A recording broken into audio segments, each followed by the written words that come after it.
Salut à tous, je vous retrouve pour cette nouvelle vidéo. Donc on va en live encore une fois. Donc on est passé sur le live, mais bon c'est à la rediff du live donc de vendredi sur le dernier NFP qui est sorti aux États-Unis. Pareil, donc toujours bonne ambiance, toujours l'occasion d'approcher les traders, de leur poser les questions qu'on a envie de leur poser. Et dans le descriptif, bien entendu, je vous remets les liens pour ceux qui me l'ont demandé sur une précédente vidéo. Bah, vous allez pouvoir encore une fois vous abonner donc vous abonner pour pouvoir rencontrer ces traders et échanger avec eux et recevoir également les news de marché et puis également participer aux réunions d'information dès lundi et jeudi à 21h. Alors pas avec les traders cette fois-ci, eux vous les voyez que lors des lives, vraiment des lives qui décident de programmer parce qu'il y a des choses vraiment vraiment importantes qui arrivent. Encore une fois, je l'ai dit dans ma vidéo précédente, on est vraiment sur un mois brûlant. On a une sacrée semaine. On a eu mercredi la conférence de la Fed. Et également, ça a remonté des taux de 0,25 points. On a eu le lendemain, donc jeudi, la conférence de la BCE. Et on a eu le NFP hier, vendredi. Et tout plein de bonnes choses à en tirer, tout plein d'informations. Donc vraiment, prenez plaisir à découvrir ce live à nouveau. Puis je vous revois pour une prochaine vidéo. Allez, ciao, ciao.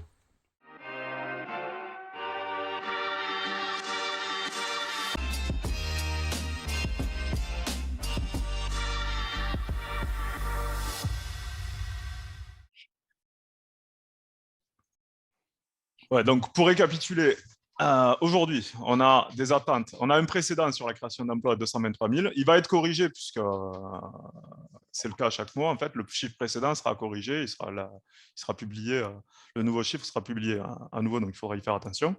Par contre, le consensus pour la publication d'aujourd'hui, c'est 185 000, d'accord? C'est le consensus moyen, d'accord? Alors, si je vais ici sur le non-farm payroll, vous allez voir la bande de fluctuation, elle est entre 125 000 et 300 000 créations d'emplois, d'accord? C'est le sondage qui est fait sur toutes les banques et les instituts statistiques, etc., etc. Mais on a une moyenne d'attente de 185 000 créations d'emplois, ok, non agricoles. Ok.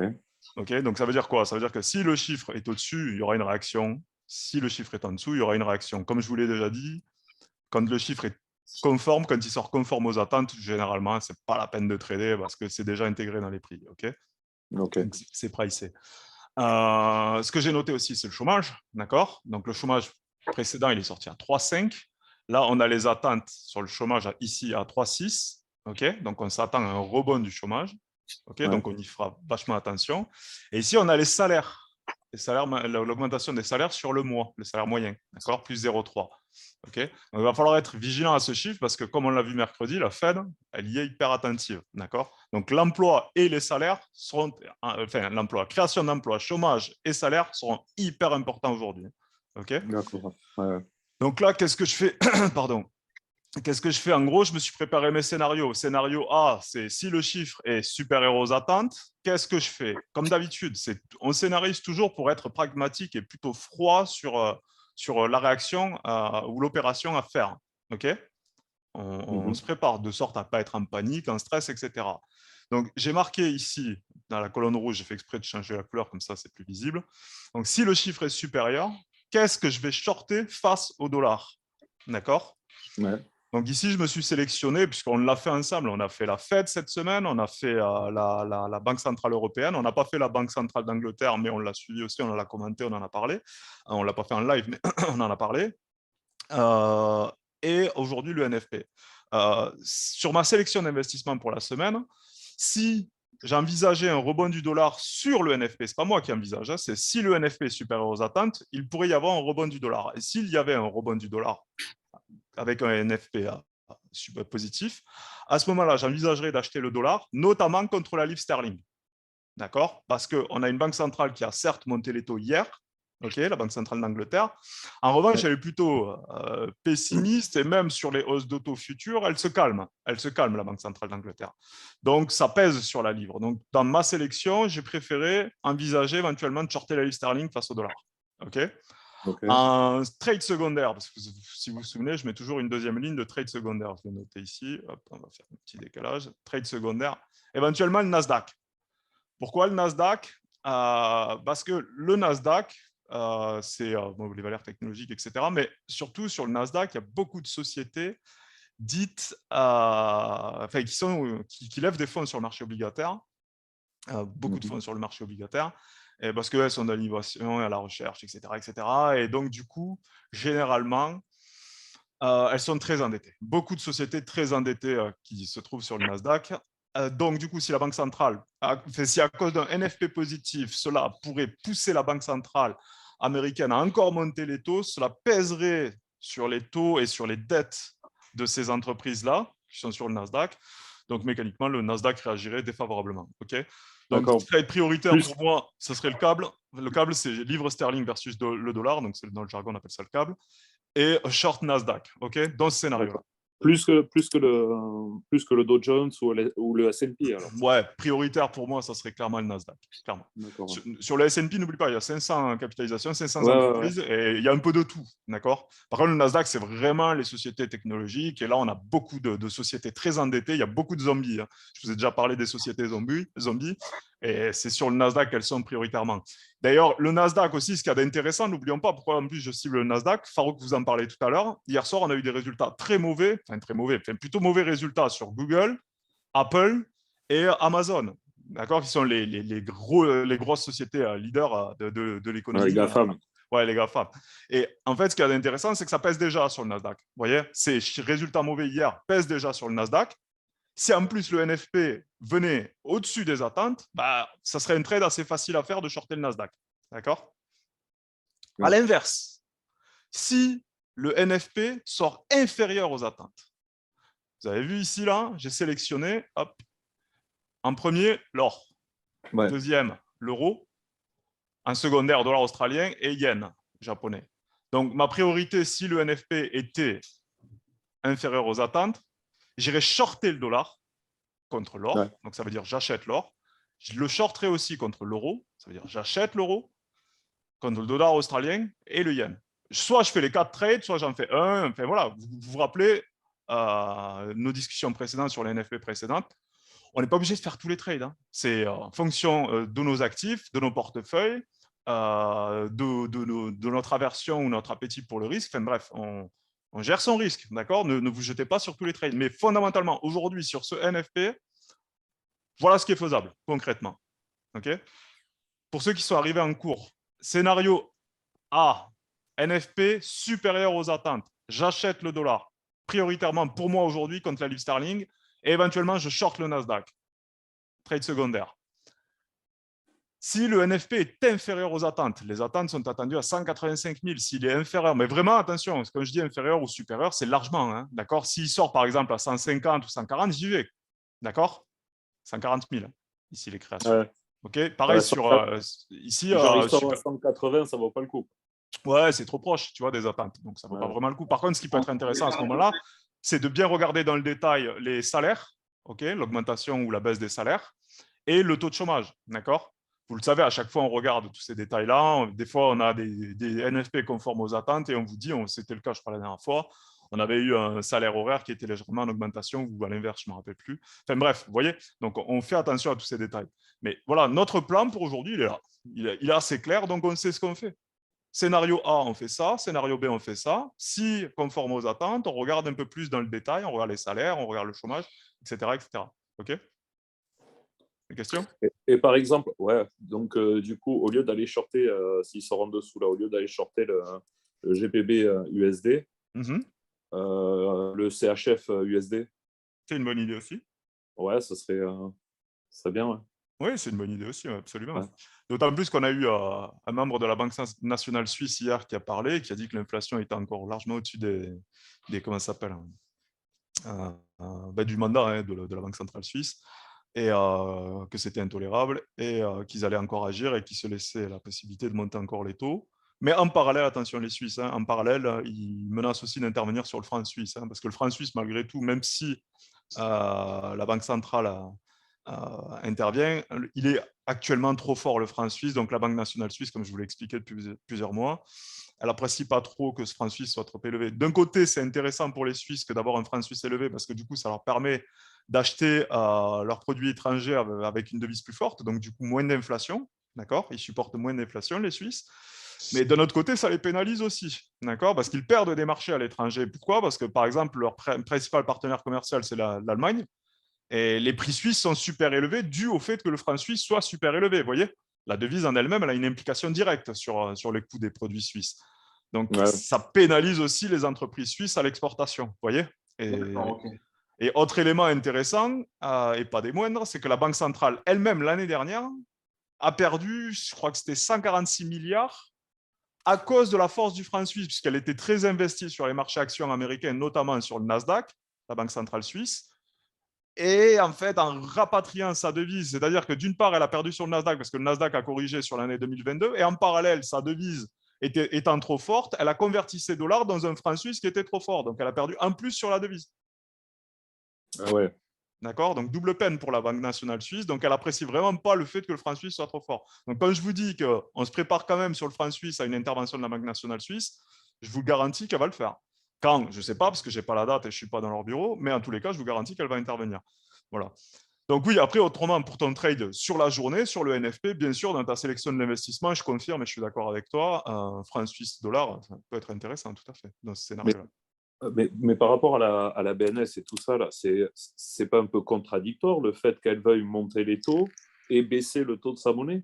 Absolument, c'est contradictoire. Mais le problème qu'il y a, c'est que la montée de taux, en fait, ça a deux incidences pas différentes, elles sont liées, mais deux incidences directes. En fait, en montant les taux, comme l'accès au crédit pour les entreprises et aussi pour les ménages, ça veut dire qu'ils vont diminuer leur consommation. D'accord. Ça favorise le franc suisse, au contraire, puisque lui, la monnaie, elle est beaucoup plus rémunérée. Et c'est pour ça qu'il menace d'intervenir directement sur la devise pour la faire baisser. Tu vois ce que je veux dire? D'accord, ouais, ils vont imprimer du billet. Ouais, ou vendre directement au spot, comme on le fait nous. Hein. Ils font un trade directement au marché. Hein. Ah ouais, ils vendent le franc suisse directement sur le marché. Comme les Japonais l'ont fait, on a été dessus sur la fin d'année dernière, là, depuis septembre, on a fait toutes les interventions. Ben, c'est pareil, les Japonais, ils sont directement intervenus sur le marché d'échange. Ouais. Mais excellente question. Ok. Ouais, je sais pas, ça me semblait un peu contradictoire les deux. Le fait de vouloir faire baisser la monnaie et monter les taux. Ça l'est absolument, mais ils ont, comme je t'ai dit, il y a deux leviers en fait. Il y a le levier consommation sur lequel ils peuvent agir en montant les taux, et en parallèle, sur la devise, forcément, comme ça va rendre la devise plus attractive, ils devront faire une intervention au marché directement. D'accord. Ouais. D'autres questions? Parce qu'il ne faut pas oublier juste un élément important, c'est que quand une banque centrale, ou notamment la Suisse, le fait, c'est dans le but de stabiliser son économie. Si elle s'aperçoit que l'impact du franc suisse pénalise les sociétés exportatrices, elle ne va pas laisser comme ça l'économie partir en vrille pour calmer l'inflation. Donc elle fait vraiment la distinction entre les marchés, l'inflation, etc. Oui, elle va combattre l'inflation en relevant les taux d'intérêt pour stabiliser les prix. Mais derrière, faut savoir que le franc suisse est quand même une valeur refuge. Donc sa force était essentiellement due à la crise ukrainienne, voilà, la stabilité du pays. C'est-à-dire que même avec des taux négatifs, on avait des investissements donc en Suisse et des achats de francs suisses. Je vais vous faire un petit récap pour ceux qui sont arrivés en cours. De comment on procède sur le NFP, c'est hyper important. Et c'est pareil de manière générale pour les news importantes, mis à part les banques centrales, puisque les banques centrales, comme vous l'avez vu cette semaine, il faut attendre les infos, les commentaires, les disséquer, etc. Pardon. Pour les news au calendrier, pour ceux qui sont arrivés et qui sont arrivés récemment, vous avez ici le calendrier économique. Vous pouvez le trouver vous aussi sur des sites, vous demanderez à vos camarades, puisqu'on leur avait déjà donné des ressources. Vous avez les calendriers économiques sur lesquels, ici, on a les chiffres américains attendus cet après-midi, ce qui nous intéresse. On a ici non-farm payrolls, c'est les chiffres de l'emploi non agricole. Je fais le rappel, non agricole, pourquoi? Parce que le monde agricole emploie des salariés saisonniers, donc du coup, on ne les compte pas. D'accord. Donc, on attend des créations à plus 185 000 aujourd'hui, d'accord, pour le mois précédent, pour janvier, c'est pour ça que vous avez Jan. Donc, nous, on a préparé nos scénarios, d'accord. Donc, qu'est-ce qu'on fait en fonction du chiffre qui sera publié? Donc, ça, c'était le chiffre précédent pour les créations d'emplois. C'est le chiffre qu'on attend aujourd'hui, 185 000. Maintenant, c'est dans nos scénarios, si le chiffre est inférieur, d'accord, on va aller vendre le dollar face à l'or, c'est-à-dire on achète l'or, on achète l'euro, on achète le dollar australien, on achète le yen ou un des quatre, d'accord. Si à l'inverse, le chiffre est supérieur à celui-ci-là, d'accord, si la publication est supérieure à 185 000, on achètera le dollar contre la livre sterling C'est-à-dire qu'on vendra livre sterling contre le dollar US ou on vendra le Nasdaq, ou les deux. Je pose la question à Mélissa et je ne sais pas après vos prénoms, mais parce que je vois Alan, vous venez d'arriver, donc n'hésitez pas à participer et poser des questions avant le chiffre, comme ça vous permet de comprendre un petit peu comment ça marche. Oui, d'accord, merci. Ça va, Aurore? Je viens de voir que tu étais là. Ouais, super. Et toi? Ouais, ça va. T'as préparé? Ouais, je l'avais envoyé sur Discord, hein. Moi, je suis prête depuis ça va faire 1 heure que je suis prête, quoi. Ah, nickel. Ah, mais j'avais pas vu sur Discord. Non, mais tu sais pas être partout, hein. Tu sais pas Ouais. être sur Discord, sur Telegram, préparer ton NFP toi aussi, hein, même Ouais, si je sais j'étais que tu allé le courir, prépares surtout. à l'avance, hein. Puis accessoirement, faut manger aussi un peu avant, vu les heures. Moi, je cours entre midi et 2. Je mange pas. Tu manges pas. Ouais. Tu manges plus. Non, pas entre midi et 2, je cours. Par contre, j'ai une question, Jay, parce que le mois passé, on a fait aussi, hein, on le fait chaque mois. Et on a fait l'analyse avec Farouk parce que tu n'étais pas là le mois passé lors du live. Et au final, on a fait comme tu viens de le dire. Et on a eu un peu un mouvement contradictoire sur le marché. Parce qu'avec avec Gianni, on s'est tous les deux fait avoir. Bon, on est peut-être rentré trop vite aussi. Sur le dollar, non? L'eurodoll entre autres, parce que en plus j'ai revu encore ce matin l'enregistrement du mois passé. On s'est dit voilà, si le chiffre il est comme ça, ok, on s'attend à ça. Et puis en fin de compte, on a eu un marché qui a réagi assez contradictoirement. Et je voulais savoir pourquoi. Qu'est-ce qui peut justifier justement que, comme tu dis, si maintenant mon consensus il est plus bas, je fais ça. Et au final, tu vois que le marché fait l'inverse. Qu'est-ce qui peut justifier ça? Alors, j'ai pas en tête le scénario du mois dernier. Je sais pas ce qui s'est passé. Enfin, je sais que combien il était sorti. En fait, le mois passé, il était attendu à 100 000 et on est sorti à 200 000 et on est sorti à 223 000 de création d'emplois. Ouais. Donc, bien au-dessus des attentes. Du coup, OK, on a suivi le scénario, entre guillemets, de bien au-dessus des attentes. Et puis, au final, le marché, il a fait l'inverse, quoi. C'est-à-dire, tu étais bien au-dessus des attentes et tu as Eurodoll qui est monté, tu as les indices qui ont monté. Enfin, bien au-dessus des attentes. Je te dirais honnêtement, non. 200, je crois que c'était 206 ou 207 000 attendus. Il est sorti à 223. C'était pas énorme. Donc, c'est pas un gros décalage. Tu vois ce que je veux dire? Pas suffisant. Mais c'est ça qui est intéressant pour nous, parce qu'on s'est demandé quoi avec Gianni, hein? On s'est dit, merde, on s'est planté dans notre analyse, on n'y comprend plus rien, on est paumé. Ouais, mais en plus, je vous l'ai dit la dernière fois, regardez les rendements obligataires, hein. C'est là-dessus que ça réagit. Et n'oubliez pas que, en fait, si vous ramenez par rapport à la réunion de décembre, cette formation de décembre, là, du 4 décembre, je vous en ai encore parlé cette semaine, mais regardez-la à nouveau, parce qu'on est allé loin quand même sur les analyses, sur les rendements obligataires, etc. Elle est sur YouTube. Reprenez-la, elle est pas trop longue, c'est ça qui est intéressant. Par contre, elle est très complète pour vous aider à comprendre. Je me fais pas de la publicité, mais c'est que, en fait, pour éviter à chaque fois de refaire les mêmes analyses, si vous voulez, et notamment pour les gens qui arrivent, reprenez-la parce qu'elle est très formatrice. Ce qui se passe, n'oubliez pas, hein, c'est qu'on a un dollar qui est sous pression parce qu'on a les banques centrales en face des autres pays qui rattrapent leur retard aussi. La BCE, hier, elle a monté les taux de 50 points de base, même si le marché s'attendait à... Enfin, il s'attendait à 50, mais même si on aurait pu espérer 75 points de base, la BCE, elle est en train de rattraper. Donc, c'est-à-dire que le marché se dit quoi? Il se dit qu'il faut qu'on ait un gros décalage par rapport aux attentes pour pouvoir influencer le dollar. Vous voyez, le mois dernier, si par exemple il est sorti à 223 et les attentes, je crois, elles étaient à 206 ou 207, ce n'est pas un gros décalage. Si c'était sorti à 300, vous pouvez être sûr que vous aviez un rebond du dollar, mais ce n'est pas le cas. D'accord? Comme aujourd'hui, hein, aujourd'hui, il faut qu'on ait vraiment un gros décalage. Vous voyez, les attentes, elles sont 185. Il faut qu'on ait vraiment, je ne sais pas moi, un 250, 260 création d'emplois pour aller acheter le dollar. D'accord? Je crois que c'est cette notion-là qu'on n'a pas encore. Pour nous, c'était au-dessus des attentes, mais pas suffisamment. Alors comme je vous l'ai dit, il faut vraiment qu'on ait des décalages. C'est vraiment, si ce n'est pas significatif, voilà. En plus, dites-vous que quand vous êtes à 10 000 de plus par rapport aux attentes, dites-vous qu'avec le mois prochain, ça va être corrigé, soit revu à la hausse, soit à la baisse. Donc, du coup, ce n'est pas significatif. Si vous avez 30 à 40 000 créations supplémentaires, là, ouais, vous pouvez y aller, quoi.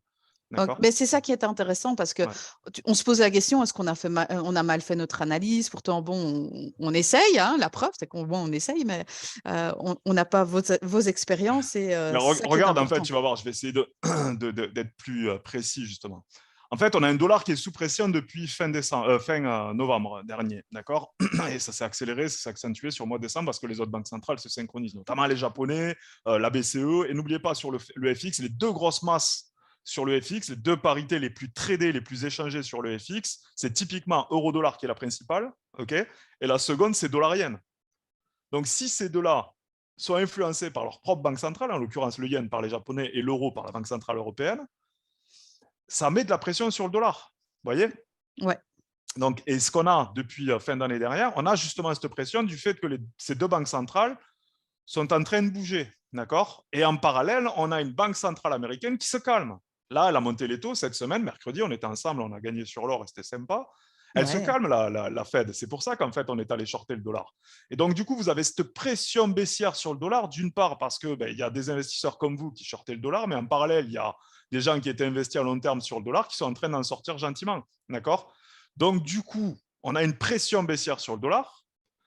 Le chiffre qui vient, même s'il est bon pour l'économie américaine, il n'est pas assez puissant pour aider le dollar, malgré la pression baissière. C'est pour ça qu'il faut qu'il y ait un gros décalage. Comme je vous disais aujourd'hui, j'irai acheter le dollar, jouer un rebond du dollar, que si le chiffre est fort. Vous voyez? Et en jouant ce rebond du dollar, je le ferai contre quoi? Si le chiffre est fort, contre la livre sterling, parce que dans ma sélection, je n'ai pas mis l'euro ou le dollar en short face au dollar. Hein. Vous l'avez remarqué, hein? J'ai choisi la livre sterling parce que la livre sterling, c'est un autre débat. Pour moi, c'est la plus faible devise de cette semaine. Et c'est pour ça qu'on a eu la Banque centrale hier, etc. Elle n'envisage pas de monter encore les taux. Enfin, ils sont un peu indécis, les Anglais. Donc, j'ai choisi de shorter la livre sterling face au dollar si le dollar devait rebondir. Pas l'euro parce que ça risque de se neutraliser. Sûrement pas l'or, même si l'or peut réagir, bien sûr, violemment. Vous connaissez l'or, mais pas à long terme. Ni contre le dollar australien, ni contre le yen. Vous voyez, c'est la phase la plus importante, justement, cette sélection d'investissement, avec la tendance de fond derrière. N'oubliez pas, on a un dollar index qui est en baisse depuis décembre, fin novembre même. On est passé de 114 sur le dollar index, on est descendu à 101. Quoi. Pour mercredi, on était quasiment à 101 d'ailleurs. Vous voyez? Donc, il y a vraiment une forte pression baissière sur le dollar. Il faut qu'il y ait un élément significatif pour la retourner, cette pression. Vous voyez? Et là, en l'occurrence, l'emploi plus les salaires horaires peuvent aider le dollar si vraiment ils sont supérieurs aux attentes. Tu vois ce que je veux dire? Ouais. Mais c'est une très bonne question. Alors, c'est vraiment... et surtout, un rebond, ça serait un rebond de courte durée, n'oubliez pas. Hein. D'accord? Il faudrait vraiment, s'il me sort 500 000, on peut avoir sur le mois de février un dollar qui se renforce fortement, hein, s'il me sort 500 000 créations d'emplois aujourd'hui. Okay, là, vous êtes sûr, vous pouvez acheter le dollar tout le mois. Quoi. Mais voilà, il faut qu'il y ait vraiment des décalages. Des questions? D'autres? N'hésitez pas, hein. Le chiffre, il est dans 8 minutes. Qu'est-ce que tu penses des indices pour le moment? Et comme je le disais tout à l'heure, pour l'instant, en fait, hier, pour ceux qui étaient sur le Zoom, en fait, on a digressé sur la fin du Zoom, on a discuté justement des indices et de ce qui se passait sur les indices. Sur les indices, notamment le S&P et le Nasdaq, en fait, il y a ce qu'on appelle les options de courte durée, d'accord? C'est-à-dire, c'est des options qui ont une maturité une journée, voire 5 jours maximum, qui sont très largement achetées par les investisseurs amateurs, mais aussi par certains professionnels sur le marché. Donc, les options, c'est un produit qui donne le droit d'acheter un sous-jacent pendant une période déterminée ou à échéance, ça dépend du type d'option. Je ne savais même pas que ça pouvait être aussi court, en fait. Ouais, tu as les options d'une journée, ouais. Et donc, du coup, en fait, ce qui se passe, c'est qu'en ce moment, le marché, il n'y a pas de vrais acheteurs, marché action, je parle, hein, il n'y a pas de vrais acheteurs sur le marché. Les gens, en fait, spéculent en fait, en utilisant ces options de courte durée. Parce que l'intérêt, en fait, quand elles sont une journée, c'est qu'elles ne sont pas chères. Et si le marché se rapproche du strike, du prix d'exercice, sur la séance, bah, du coup, ça fait monter la valeur de l'option. D'accord? Donc, du coup, en fait, les gens spéculent en ce moment rien que sur les options. Comme je vous disais, on vous fera une formation sur les options s'il faudrait. Et donc, du coup, c'est ça qui génère ces mouvements. Et hier, en fait, le mouvement qu'on a eu de rebond sur les indices, c'était uniquement dû à ce qu'on appelle un gamma squeeze. Le gamma squeeze, c'est quoi? C'est vous avez les dealers, en fait, des banques qui vendent les options de courte échéance à leurs clients. Et en approchant justement de certains niveaux techniques sur le marché, ben, eux, ils sont obligés de se couvrir, en fait. D'accord? Donc, ils se hedgent sur le marché et ça crée ces mouvements d'accélération. C'est technique, mais je vous le réexpliquerai. Mais voilà, donc hier, en gros, pour moi, ce qu'on a eu cette semaine, on l'avait eu d'ailleurs en novembre aussi, je ne sais pas si vous vous souvenez, non, je ne sais plus si c'était en novembre ou en octobre, ouais, c'était en octobre. Un gamma squeeze, en fait, pareil, c'est les dealers qui se hedge sur le marché parce qu'on arrive à des niveaux techniques et obligé de se hedger, quoi. Donc, c'est que ça, en fait. Et c'est pour ça que je ne vous envoie pas sur le marché action. Enfin, je sais pas, je vous envoie, mais c'est pour ça que je ne suis pas trop sur le marché action en ce moment, mis à part aujourd'hui, peut-être sur le NFP, tout dépendra du NFP, parce que je sais que c'est les options qui font bouger le marché en ce moment, quoi. Et donc, vous allez faire un trade et vous allez vous le prendre dans les dents parce que c'est des mouvements spéculatifs. Je confirme, je m'y suis risquée hier. Ok. Hier ou avant-hier, je ne sais plus, mais un de ces jours-ci, je me suis dit, ouais, allez, je le tente, mais je voulais vraiment le faire en très court terme, tu vois, mais j'étais contente, j'avais mis un stop-loss, sinon ça aurait été vachement pire, mais j'ai tenté, je me suis brûlé les ailes. Regarde, là, tu vois, par exemple, dans ma sélection d'aujourd'hui, je me suis quand même noté le Nasdaq. Pourquoi? Parce qu'en fait, le Gamma Squeeze a eu lieu hier, donc je sais que les dealers ont fait leur taf hier. Il y a eu en plus les chiffres des grandes entreprises américaines, Amazon, Google et Apple, qui ont été mauvais. Donc, du coup, je sais que le marché peut se retourner aujourd'hui. D'accord? Et si vraiment le NFP est supérieur aux attentes, le Nasdaq pourra tomber. Donc là, j'ai vraiment un taux de probabilité que le Nasdaq tombe si le NFP est largement supérieur aux attentes assez élevé. Donc, c'est pour ça que je me le suis mis dans la sélection, quoi. Et je me suis noté la vol de 250 points. Je pense que je peux aller les prendre sur le marché. Oui, comme tu dis, il y a d'autres éléments qui te le disent avec les chiffres d'hier. Ce n'est pas uniquement le chiffre d'aujourd'hui qui te fait aller là. Exactement. Je vous enverrai un petit topo sur les gamma squeeze, comme ça, moi, vous comprendrez, en fait. Parce que vous avez ce qu'on appelle les short squeeze et on a ce qu'on appelle les gamma squeeze. Les short squeeze, c'est quand tout le monde se retourne et que les acheteurs, en fait, viennent, enfin, je schématise, quand les acheteurs viennent dépasser les vendeurs, d'accord, de manière violente. Et les gamma squeeze, c'est au contraire quand les dealers viennent se hedger, en fait. Donc là, ça n'a rien à voir. C'est vraiment du technique pur, quoi. Hello, bonjour à tous. Salut, Gianni. Ça va ou quoi? Moi, je suis en rendez-vous là, je me suis pris 5 minutes vite fait. Je tends l'oreille. Tout le monde va bien? T'attends de scalper comme d'hab. Ah, j'attends. Donc, du coup, je viens juste d'écouter. OK. Donc, au niveau du chiffre, on est à combien au niveau du chiffre? Je n'ai pas l'écran devant les yeux. Il a attendu à 185, la moyenne des attentes. Il a attendu à 185? Ouais. Et le précédent? Il est à 223. Ah, donc, moins de création. Ouais, on attend moins de création par rapport au mois dernier, et donc on va réagir en conséquence en fonction de la publication. Et du coup, l'analyse, tu as dit, j'ai écouté vite fait, tu penses que la... Non, je pense pas, je scénarise, Gianni. Oui, tu scénarises, excuse-moi. Scénario A, NFP supérieur aux attentes, mais largement supérieur. Hein. Vous ne faites pas coincer. Hein. Bien supérieur à 185 000. Je vendrai la livre sterling contre le dollar. Donc short GBP USD. Ou le Nasdaq, ou le Nasdaq, ou les deux, d'accord. Si le NFP est inférieur aux attentes, j'achète l'or, ou l'euro, ou l'OSI, ou le yen face au dollar, ou les quatre. On va appeler en même temps. Ça tout... Non, pas forcément. Après, faites fonction de vos comptes. Hein. Du coup, tu as dit ça a coupé. Tu as dit tu vends la livre sterling. Mais si le NFP est supérieur aux attentes. Ouais. D'accord, ok. Ok. Et au niveau du dollar, tu envisages quoi au niveau du dollar? Mais c'est justement, Gianni, c'est si le NFP est supérieur aux attentes, d'accord, supérieur aux attentes, je vends la livre sterling contre le dollar. Donc, ça veut dire que j'achète le dollar contre la livre sterling. Okay. Donc, je vendrai livre USD. Si le NFP est inférieur aux attentes, j'irai acheter l'or, c'est-à-dire je vendrai le dollar. OK? Ou l'euro. D'accord.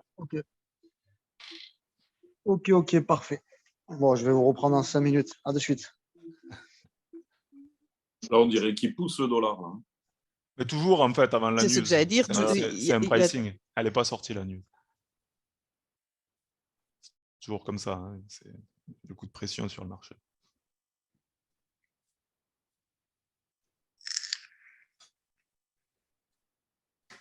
Je vous vapote dans les oreilles. Ça va? Farouk, il est là? Ouais. Des commentaires, ça? Yes, je suis là. Non, tout est clair, hein, je pense. Après, c'est les salaires horaires qu'il va falloir regarder aussi, hein, parce qu'il a commencé là-dessus mercredi. Ouais, je l'ai noté. Vraiment qu'il y ait un décalage avec les salaires horaires. Ouais, ça, je l'ai noté aussi dans mon analyse tout à l'heure qu'il fallait quand même en tenir compte Ouais, par rapport à notre discussion. j'ai regardé ton. J'arrive pas à lire en fait sur Discord. Ouais, mais c'était juste pour dire que j'avais fait mes Oui, devoirs. c'est Hein. bien. C'est bien, Aurore. Après, comme je suis pas sûre de moi, j'ai pas forcément encore envie que ça puisse se lire complètement, tu vois. Parce que si je suis complètement à côté de la plaque, je me dirais ça sert à rien de faire les devoirs si tu te plantes total. Hein. Non, moi je partais, bah, voilà, un petit peu comme Jay nous le disait tout à l'heure. C'est vrai que si les chiffres étaient au-dessus des attentes, j'avais noté Eurodoll. Mais c'est vrai qu'avec la BCE d'hier, c'était peut-être pas le bon plan non plus, quoi. Ouais, t'as la livre aussi. La livre, elle peut faire pas mal de points. Parce que hier, elle a été déçue par les commentaires de la BOE. Attends, il va sortir le film dans quelques secondes.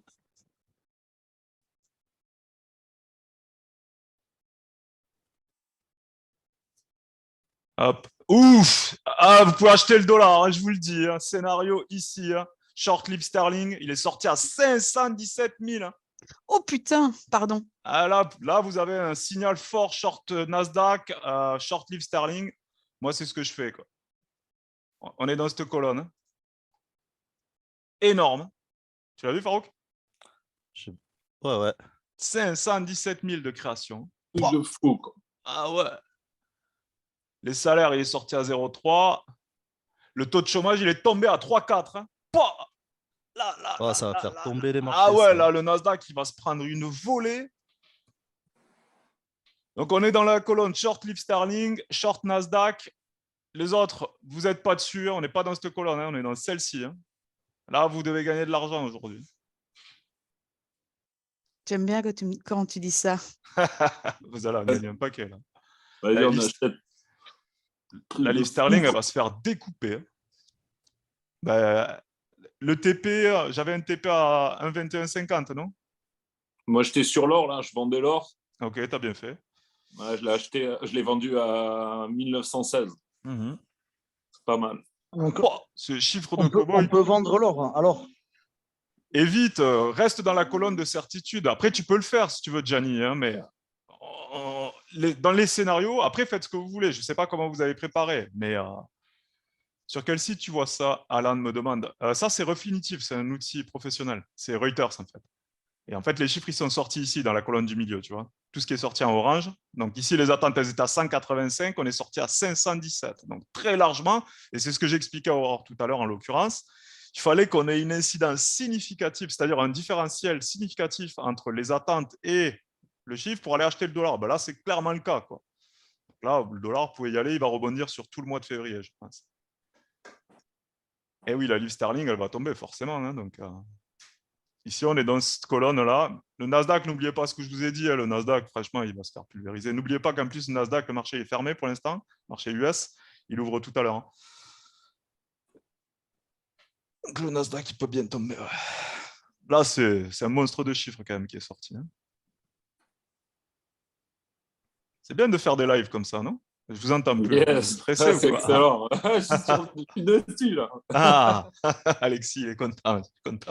Non, Ah, c'était Lilian. C'était Lilian. Tu dois être content aussi. Ouais. Vous avez vu, on est plutôt serein parce qu'on a préparé et on ne stresse pas, quoi. Oh, cette chute, truc de fou. Ouais. Un sacré chiffre. Hein. Ah ouais, 517, c'est juste un monstre. Hein. Là, le dollar, il devrait nous faire un joli rebond sur tout le mois. Et ça, c'était trade à garder durant combien de temps, du coup?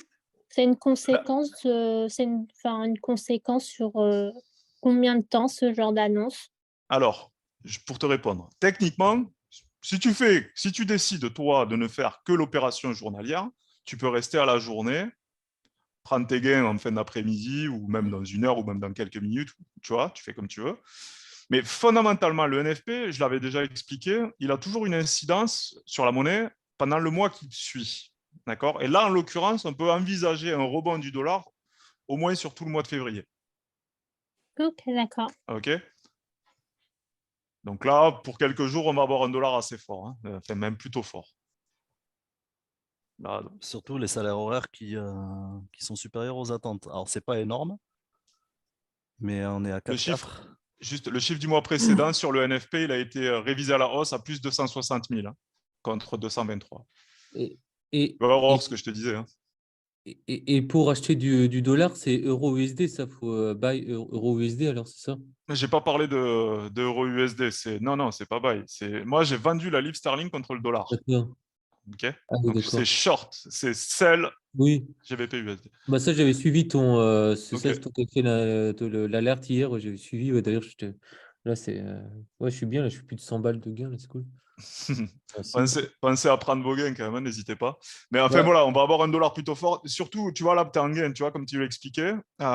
Déjà, la moindre des choses, quand tu as, je sais pas, 100 balles, ça représente combien sur ton compte parce que je connais pas tes valeurs de compte. Au total, là, j'ai plus de 2000 balles sur. Ok, donc ce qui est bien, c'est de mettre les stops au point d'entrée. D'accord? Comme ça, Oui, ça voilà, là, ça, sécurise j'ai la fait. position. Tu l'as fait. Ok. Mais est-ce que je l'ai jusqu'au TP? Le TP, c'est 1,21, ça, 1,21. Sur le... tu parles de la livre sterling. Ouais, on va y aller. Oui, pardon, Moi, on va y aller. Je pense même qu'elle peut aller à C'est mon signal, je pense qu'on va y aller sans problème. Ouais, 20, on va y aller. Ou est-ce que même j'augmente le TP? Peut-être que je peux mettre le TP encore plus bas. Entre un 20 et 20,50, c'est un bon TP. Après, c'est bien quand tu fais du gain de t'arrêter aussi. Oui, voilà. Voilà, faut pas s'exciter. Comme je vous l'ai dit cette semaine, je ne sais pas si tu étais là mercredi. Non, je n'étais pas là. Mais... Ah, ok. Donc, en fait, sur le mois, tu fais ton compte. Là, tu gères ton compte personnel. Tu n'es pas obligé de trader toutes les annonces, tout ce qu'il y a à faire. Enfin, tu fais ce qu'il y a à faire, quoi. Fais ce que tu as envie. Et après, tu prends des vacances, tu prends quelques jours. En plus, tu gagnes 100 €. Il y a la Saint-Valentin bientôt. Tu pourras aller faire des cadeaux. Et puis voilà. Je plaisante, ne serait-ce que payer le resto, quoi. Ah bon, ou ce que tu peux faire, ce qu'on dit souvent aussi, c'est quand tu atteins le TP1, tu n'es pas obligé de sortir, mais tu sors une partie de la position et l'autre, tu la sécurises en positif. Donc, comme ça, tu as au moins sécurisé la moitié de ton lot, si c'est possible. Juste, il y a Jean-Noël qui posait une question, je vous fais un petit rappel. SL, c'est le stop loss, c'est-à-dire c'est l'ordre de sortie en perte, ok. Et le TP, c'est le take profit, d'accord. C'est l'ordre de sortir en gain, ok. C'est vrai qu'on parle SL, TP. Je crois qu'ils avaient fait des vidéos, Louis et Gianni, il y a des vidéos qui expliquent tout ça. Oui, mais en fait, ça j'avais bien compris, le SL et le TP, mais ce qu'il y a, c'est que je ne suis pas encore au niveau pour bien choisir mon stop loss et mon TP. Alors, moi, quand j'envoie des signaux, généralement, je les note. Je mets et le SL et le TP. J'attends le signal. Non, mais là, j'en ai pas envoyé puisque nos positions actuelles sont déjà en train de gagner, donc pas besoin. Et le signal, en fait, il était là sur ma sélection de l'investissement, mais sur la livre sterling, on était déjà dessus, d'accord. Et le signal, techniquement, c'était le Nasdaq. Moi, je l'ai pas shorté, mais enfin, j'ai pas envoyé de signal, je l'ai shorté. Le Nasdaq, il faut aller sur MT5, non? C'est MetaTrader 5 pour. Non, sur votre plateforme, vous l'avez le Nasdaq. C'est UT100. C'est quoi le Nasdaq sur votre broker? C'est ça, c'est UT100. UT100. Et c'est toujours bon pour le prendre, le Nasdaq? Pardon? J'ai pas entendu la question. C'est toujours bon pour le suivre, l'alerte sur le Nasdaq, pour buy le Nasdaq ou le... Non, on l'achète pas, on le vend. On le vend, oui, pardon. Attendez l'ouverture du marché, peut-être. D'accord. Il ouvre à 15h30 le marché, c'est ça? Honnêtement, c'est toujours bon pour le vendre. Je vais envoyer le signal, car moi j'envoie le signal. C'est toujours bon pour le vendre. Hop, Par contre, il faut que j'aille sur un autre broker parce que le mien ne propose pas. C'est quoi ton broker? IronFX. Mais je pense que je vais vider parce que c'est un peu de la daube, IronFX. Mais je pense c'est un broker régulé? IronFX, c'est régulé? Je ne suis pas certaine. Je pense pas, non. Parce que là, j'ai déposé sur ils sont régulés. Ah ouais, ils sont régulés. C'est plus facile si tu viens sur le même broker, comme ça on peut te donner, tu vois, comme l'UT100, on le connaît vu qu'il est sur multibanque, tu vois. Vous l'avez, justement, Aurore, tu peux me dire à combien vous l'avez la cote là actuellement, parce que moi j'ai pas les mêmes niveaux, je suis sur les futurs. Alors, attends, Du quoi, du Nasdaq? Ouais. 12 576. 12 576. Okay, 580, ouais. Je le vends au marché. Enfin, je l'ai déjà vendu, moi, mais je vous envoie le signal. Il remonte un peu, là. Il fait un peu yo-yo. Il peut faire ce qu'il veut. J'adore comme tu dis ça. Je t'avoue, moi, GBP-USD, j'avais pris une partie des gains. Du coup, je me dis, OK, j'y retourne, quoi.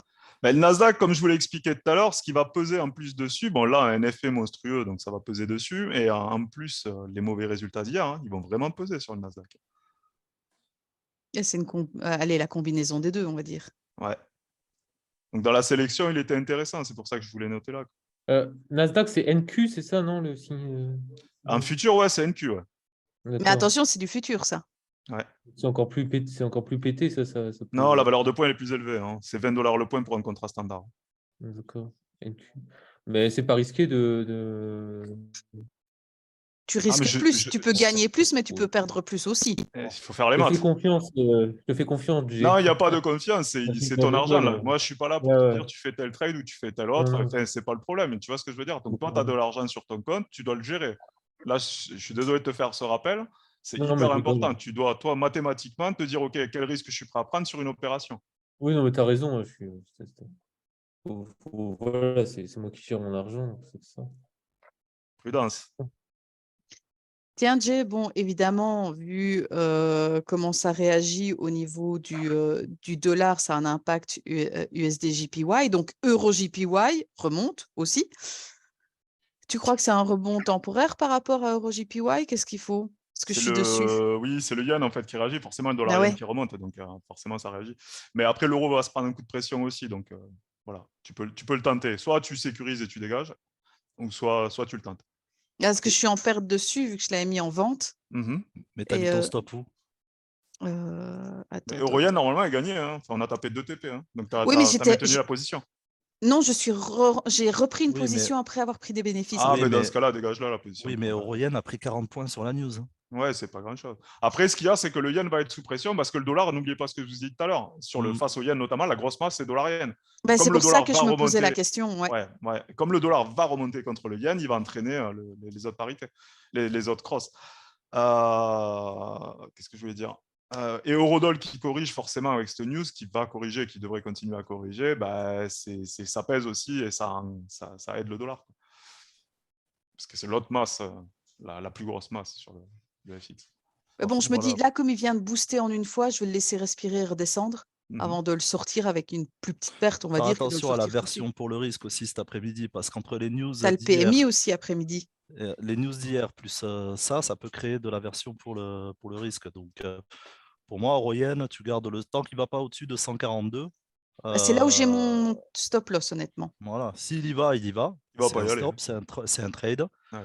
Il y a encore 130 points. C'est pour ça que je pose la question pour voir si il était trop loin ou pas. Au niveau de mon portefeuille, je sais que je peux le garder, d'où je posais la question pour voir si ça se tentait, quoi. Après, tu peux alléger dès que tu vois que tu en as une qui, si tu es plus rassuré, tu peux alléger. J'ai oublié de noter les take profits sur le câble. Faut pas oublier le yen, il y a la Boge en face. Alors, c'est clair, ce qu'il dit, c'est juste momentanément avec dollar-yen. Dollar-yen guide de toute façon la tendance sur les paires en yen, mais il y a toujours la Boge derrière. C'est pour ça que je l'ai pas sorti tout de suite, je t'avoue. NAS 100 FT, c'est l'équivalent aussi. NAS 100 FT, c'est le futur Nasdaq, non? Je pense que c'est des CFD. Et tu sais, le problème qu'il y a, c'est que tu as un broker, on ne le connaît pas, nous. Donc, il faut que tu regardes.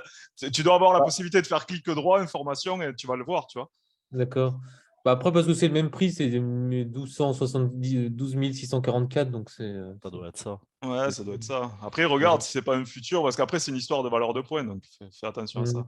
On vient de taper le TP2 sur la livre sterling, on va aller sur le TP3 sans problème, je pense. Je vais rajouter 2 TP sur la livre sterling. Je ne sais pas si vous m'entendez. Oui, on t'entend. 4, 100, 20, 50, 20, 50, pardon. Et TP5, 1,20. On va aller chercher le 1,20, je pense, sur la livre sterling contre le dollar. TP5, hop. Vous avez vu, j'avais marqué en vol 80 points, elle les a largement faites, de la livre sterling. Vous avez vu comment c'est violent, la livre sterling. Bon, je vais laisser le SL à 12,1, c'est déjà puissant. Là. Je me fais 150 balles de bénéfice. Je ne peux pas faire le fou. Ouais, voilà, c'est bien, de la prudence. Voilà. Lilian, Alexis, je ne vous entends pas, ça va? Bah ouais, je suis dessus là. T'es sur quoi? Je bouge les SL. T'es sur quoi? S'il est comme moi, il est sur les deux. Ok. Ah ouais, non, là je suis sur l'or, le dollar face au yen, le dollar face au franc suisse, je suis sur le Nasdaq, je suis sur le GPB USD, je suis sur le GPB CHF. Ok, bah, tant que ton compte te le permet, c'est good. Alors, petit truc intéressant aussi, faites attention au levier, hein, Lilian. Hein, voilà, Et petit truc là, de toute intéressant. façon, j'ai bougé tous les SL en positif. Là, donc, Ouais, regardez un truc qui vient confirmer. Ça, c'est le 10 ans, d'accord, le rendement à 10 ans de l'obligation, vous le voyez sur l'écran là. Il est à 3,49. Je ne sais pas si vous vous souvenez, sur la Fed, on était descendu à 3,33. Donc là, ce chiffre, il a fait réagir le marché obligataire direct. Hein. Vous avez vu? ouais. Donc ça, c'est pas bon Justement, pour l'or, justement, tu vois. GBP, CHF, moi je suis dessus aussi, mais bon, en achat. Il risque de faire quoi dans les jours à venir, celui-là? Alors, tu vois, regarde, Aurore, je vais arrêter de parler de GBP CHF, il n'est pas concerné. Bon, c'est une petite parenthèse, il n'est pas concerné par le NFP. Mais Mais non. ouais, la livre, elle est actuellement sous pression, mais en face, n'oubliez pas, c'est ce que j'ai expliqué sur le franc suisse. Ouais. Attention à la Banque nationale suisse qui peut être active. Voilà. Ok. Devrait attendre pour la livre franc. Hein. Parce que tant que la livre dollar, parce que c'est la livre dollar, tout comme euro-dollar guide les autres paires, parce que c'est vraiment le dollar qui dirige, on va dire, en gros, hein, je schématise, mais qui dirige, on va dire, la direction que prendront les devises. Et tant que la livre elle reste sous pression, d'ailleurs, tu vois, hein, elle ne monte pas face au franc suisse, Ben non. ça va être compliqué. Donc, tu es rentré à quel prix sur livre franc? Ah, je suis pas loin, franchement. Donc, justement, je l'avais vu fort bas par rapport à la dernière annonce. Je m'étais dit, le stop est prêt. Je suis rentrée, à... J'avais dit, hein, j'avais fait lors de la session de Zoom, s'il ne passait pas les 1,1430, on pourrait revoir le bas du range. Et le bas du range, pour moi, ce serait les 1,1050. Mais je suis rentrée à 1,12 en fait. Ouais. Donc, je suis vraiment pas loin. C'est pour ça que je me tracasse pas. C'est juste pour avoir la... Tu as mis le stop où? À 1,10. Il peut te taper le stop pour remonter. Tu vois, c'est ça que je te dis, en fait. Ce serait dommage. Tout à fait. Et comme j'ai un petit peu de marge, je sais que je vais l'éloigner tout de suite. Oui, mais il peut descendre encore plus bas après. Ouais, tu vois voilà. Ce que je veux dire? C'est pour ça que dès que tu te retrouves, si tu te retrouves gagnant, parce que le dollar, il va mettre le franc suisse sous pression, je pense. Hein, et l'eurodoll va tomber, je pense, avec cette news. Hein. On va voir, il faut qu'il continue. L'eurodoll, il tombe. Hein. Ouais, et comme il dit, ce sera pour les prochaines semaines. Donc, ça pourrait te donner un peu, si tu veux, de répit au franc suisse. Par contre, si la livre, elle tombe de 200-300 points, la livre franc, elle ne va pas tenir. Hein. Elle ne tiendra pas. Hein. Tu vois ce que je veux dire? Ouais. Vous avez vu comment c'est intéressant de préparer ces chiffres? À scénariser comme on l'a fait. On était prêts, hein, tranquillement. Hein. Là, en plus, j'ai vu que Lilian est allé se jeter sur tous les... Non, il y a certains, j'étais déjà dessus, mais ok. Ouais, sur l'or, je suis parti avant que les chiffres y tombent. J'étais déjà à la vente. Là, tu vois, c'était intéressant parce que, tu vois, et c'est pour ça que Aurore, tu avais une très bonne question par rapport au mois dernier et l'incidence qui avait pas été significative. Là, on en a parlé, donc c'est bien, tout le monde était prêt. Que s'il y avait un gros décalage, quoi. Et là, on a un chiffre qui est sorti à 517 000, tu vois. Donc là, typiquement, je le note, là, 517. C'est énorme, hein, ce chiffre. Ouais, c'est énorme. Donc là, tu vois, tu as un gros décalage. C'est ce qui nous a confirmé notre trade pour aujourd'hui. Et là, par contre, sur le chômage, on est sorti à 3,4. Donc, ça veut dire que le taux de chômage descend. Et ça, la Fed, elle n'est pas contente, là. Hein, je vous le dis de suite. Ah ben non, c'est l'opposé de ce que Powell veut. Ouais, exactement. Donc là, le marché, il peut trembler tout le mois de février, je vous le dis. Marché action, il y a des chances qu'il continue de tomber sur le mois de février. En plus, ce qu'il y a de bien, c'est qu'on a eu le gamma squeeze hier, ce que je vous expliquais. Donc, du coup, ben, là, c'est bon, on est tranquille, on a passé le gamma squeeze. Donc là, maintenant, il y a de fortes chances que les indices tombent. Et la volatilité, c'était justement sur ces questions que tu me posais, Alexis, hier, hein, sur la volatilité. Ben, la vol, cet après-midi, elle devrait monter. Quoi. Il pourrait y avoir un short squeeze sur le dollar. Hein. Avec ça, là, il peut y avoir un short squeeze sur le dollar. Voilà, justement, c'est la différence du gamma squeeze. Enfin, on parle du short squeeze. Là, oui, on peut avoir un short squeeze sur le dollar. C'est quoi un short squeeze? C'est que comme on avait un dollar qui était ultra vendu depuis plusieurs mois, là, au contraire, ce qui va se passer, c'est que ça va acheter massivement. Donc, comme nous, là, on est acheteur du dollar, vous voyez. On s'est repositionné, on est acheteur du dollar et on gagne. J'espère que vous gagnez. Hein. Ouais. Ah. C'est pour ça qu'on râle pas. Hein. N'hésitez pas à déplacer vos stop-loss pour protéger. Hein. C'est ce que j'ai déjà fait sur Nasdaq et la livre. Ok. N'hésitez pas, il faut se protéger. C'est pareil, j'ai tout passé en positif. Super.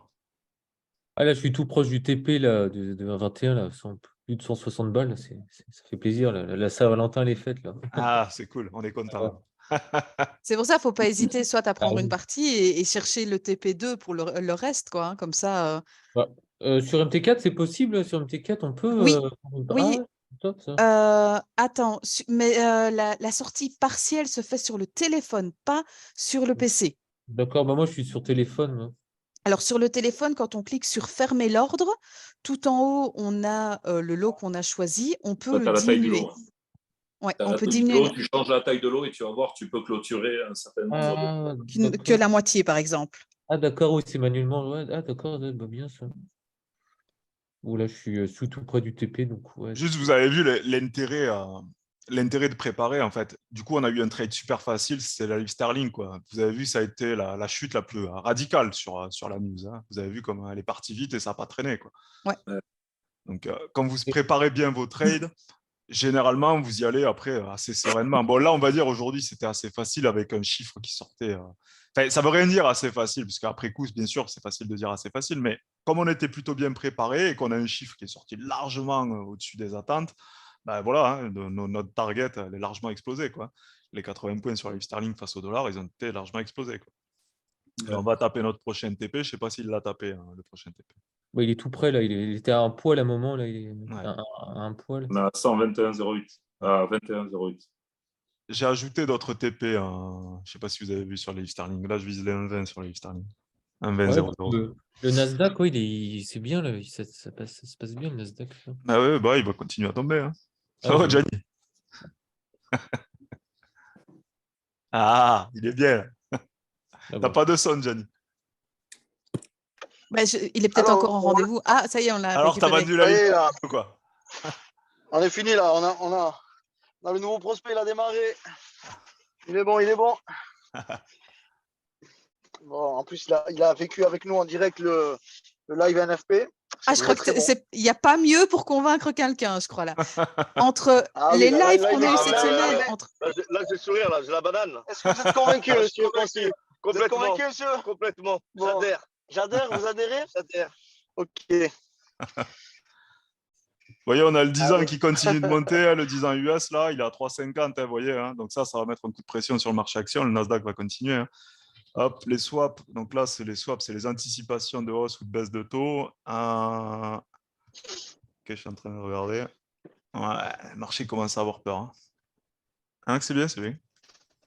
Là, je vois le gold, là, il continue à chuter. Là, Ah, mais là, c'est massif, ce que je t'ai dit. Là, techniquement, on a $1 sur le mois qui devrait bien se renforcer. En plus, ce qui est intéressant, c'est quoi? C'est que ça fait plusieurs mois qu'il baisse le dollar maintenant depuis décembre, fin novembre. Ouais. Et donc là, en fait, il va vraiment faire une correction. Et en fait, on attendait un élément pour déclencher la correction. Et moi, je ne regarde pas les niveaux techniques, enfin, les niveaux graphiques pour ça, je vous l'ai déjà dit. Moi, c'est les éléments fondamentaux qui vont me convaincre ou non d'une correction. Là, en l'occurrence, on a un FP qui est largement au-dessus des attentes. On a un taux de chômage qui est un plus bas historique. D'accord? Parce que là, on a passé le plus bas de 50 ans. Donc, à 3,4, c'est un plus bas de, je pense, 60-70 ans. Il faut que je le vérifie. Mais sur le taux de chômage. Et donc là, ça veut dire quoi? Ça veut dire que le marché va se dire, oula, on a un marché de l'emploi, on a les salaires et un taux de chômage qui vont en contresens de ce qu'espère la Fed. Il est possible que la Fed nous mette un coup de bambou supplémentaire. Vous voyez, par rapport à la réunion de mercredi, c'est ça qui est intéressant. Mercredi, on a une réunion où on a une banque centrale qui se calme sur les hausses de taux, qui annonce qu'elle allait éventuellement se calmer, mais qu'elle serait data dépendante, pas data dépendante, elle ne l'a pas dit comme ça, mais elle a dit que réunion par réunion, en fonction des indicateurs macroéconomiques, il prendrait des décisions. Et là, comme vous avez un FP qui sort comme ça aujourd'hui, ça peut encourager la Fed à monter les taux plus qu'attendu, vous voyez? Et donc, le marché va se dire, oula, la Fed peut augmenter les taux plus qu'attendu à la prochaine réunion. Donc, du coup, la panique va arriver, quoi. Donc, on va se convertir en dollars, on va sortir des marchés actions, etc., etc. Donc, ouais, je pense que les marchés actions devraient bien continuer à tomber, quoi. Tu es sur le marché, Farouk? Ah ouais. Ok.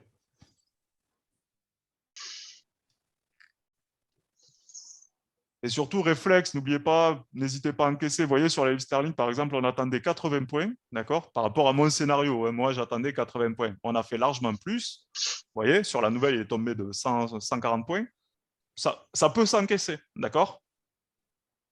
Ouais. Je ne vous dis pas d'encaisser ou de ne pas encaisser, mais on est largement au-dessus de l'objectif de la stratégie. Donc, soit on déplace les stop-loss et on les met en territoire positif en fonction de notre pouvoir d'achat, de notre compte, etc. Et soit on encaisse, hein, tout simplement, fini la journée, merci, au revoir. Je vous ai déjà dit, le NFP, c'est un trade que j'aime bien faire. Moi, je peux ne faire que le NFP tous les mois. Je l'ai déjà dit.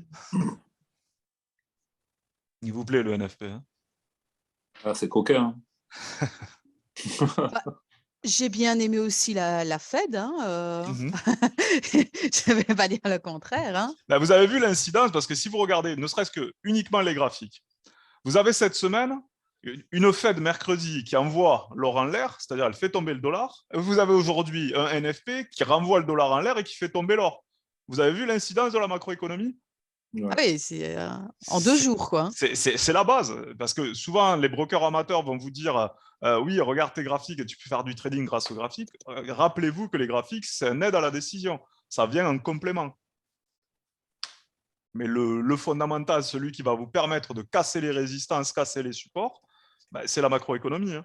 La réunion de la Banque centrale fondamentale, ici, le NFP, c'est de la macroéco, quoi. Donc, c'est la base. Vous êtes sage. On est attentif à ce qui se passe.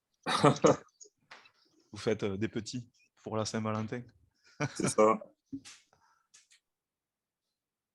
Il va y avoir des conjoints ou des compagnes heureuses à la Saint-Valentin. 316 €. Ah, c'est bien, Gianni. C'est bon, ça. Allez, moi, je reste tranquille, au chaud. On clôture tout. C'est bien. On est bien. On lève le pied maintenant. Jusqu'à quand, je ne sais pas, mais on lève le pied. Aurore. Oui. Tu as la livre franc. Tu as mis le stop où, tu m'as dit? Attends, livre franc. Indice. Gianni, n'hésitez pas. Oui.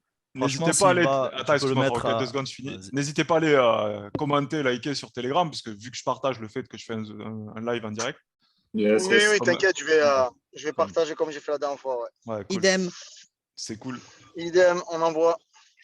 Mais là, les gars, vous n'êtes pas prêts avec tout ce qui va arriver là dans les mois suivants. Vous n'êtes pas prêts. Ouais, on en parlera plus tard. Il y a de belles choses qui vont arriver. Ouais. Mais là, on a fait 2 banques centrales cette semaine NFP. On a gagné de l'argent, c'est cool. Hier, c'était plutôt timide la BCE. C'était dommage. Mais comme je vous disais hier, en plus, tu vois, Alexis, on en parlait hier. Et, des fois, on a une banque centrale, on a un événement qui va faire bouger, on va trader. Vous voyez, hier, sur l'euro, je vous l'ai dit, c'était pas un trade que j'ai encouragé particulièrement parce que c'était pas intéressant.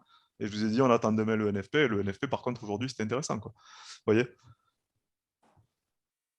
Ouais, carrément. Ouais. Ah, c'est sympa, ouais. C'est cool. C'est cool le NFP, j'aime bien aussi. La tendance, c'est généralement, c'est direct et c'est strict, quoi. Il n'y a pas de. Après, c'est pas tout le temps comme ça, mais c'est vrai que là, il y a eu un gros décalage. Ouais. C'est ce type de décalage qu'on attend. Alors, des fois, ça décale un petit peu et ça fait pas forcément ce qu'on attendait. Mais même là, tu le vois, la réaction, en fait. Du mais marché. même, tu vois, Farouk, ce que tu dis, c'est juste. Mais en fait, nous, on n'attend pas de décalage. En fait, rappelez-vous de ce que je vous ai dit en début. Hein, nous, on est froid et pragmatique. On scénarise. Ah, on est au-dessus, on fait quoi? On fait ça. On est en dessous, on fait quoi? On fait ça. Si on est proche, on fait rien. Vous voyez? C'est aussi bête que ça. Hein. Quand c'est préparé, le seul moment où vous ne pouvez pas le préparer, enfin si, en fait, en réalité, on peut le préparer, puisqu'on le prépare aussi, c'est la réunion de la Banque centrale, puisqu'on va faire attention à certains mots et on va attendre, comme je vous le disais mercredi, par exemple, j'attendais que la Fed parle de la réduction des bilans. C'était l'élément que j'attendais le plus, vous voyez. Sur la BCE, pareil, j'attendais sur la réduction des bilans et j'attendais éventuellement sur comment ça s'appelle, le terminal rate de la BCE. Donc, il y a des éléments qu'on attend, mais je ne vous les ai pas envoyés dans le détail parce que c'est un peu trop technique sur ma préparation des banques centrales. Mais j'avais plusieurs scénarios aussi pour les banques centrales qui ont fait que, par exemple, mercredi, j'ai décidé d'acheter l'or, d'acheter l'euro sur la Fed. Hier, bon, j'ai proposé le short Eurodoll sur la BCE, mais bon, sans plus que ça. Mais derrière, par contre, j'ai vendu la livre sterling. Et aujourd'hui, sur le NFP, pareil, j'ai scénarisé, comme vous le voyez là sur le fichier Excel. C'est vraiment ça qui est important, hein. Au-delà du reste de l'aspect, vous gagnez ou vous perdez, etc. Certes, vous gagnez aujourd'hui, vous avez bien gagné. Et je pense que vous allez encore gagner là-dessus sur quelques jours. Mais le plus important, c'est la méthode. Comment on s'y prend, comment on prépare, et de sorte à ne pas faire de bêtises derrière, en fait. Parce que les bêtises, elles viennent quand on ne sait pas, en fait. Vous voyez, si vous n'avez pas préparé, vous allez faire des bêtises. Si vous avez préparé, c'est assez froid, quoi. Ouais. Non, mais clairement, ouais, il faut préparer, savoir où on va dans telle ou telle situation, quoi, carrément. Exactement. Et je pense que ça va être très volatile sur le dollar. N'hésitez pas à encaisser. Et les rebonds, enfin les retracements sur le dollar, en tous les cas, à moyen terme, court terme, moyen terme, au moins jusqu'à la semaine prochaine, ils vont être achetés parce que les salaires sont montés. Donc, vérifiez bien vos stops, etc. Et puis, n'hésitez pas à encaisser, quoi.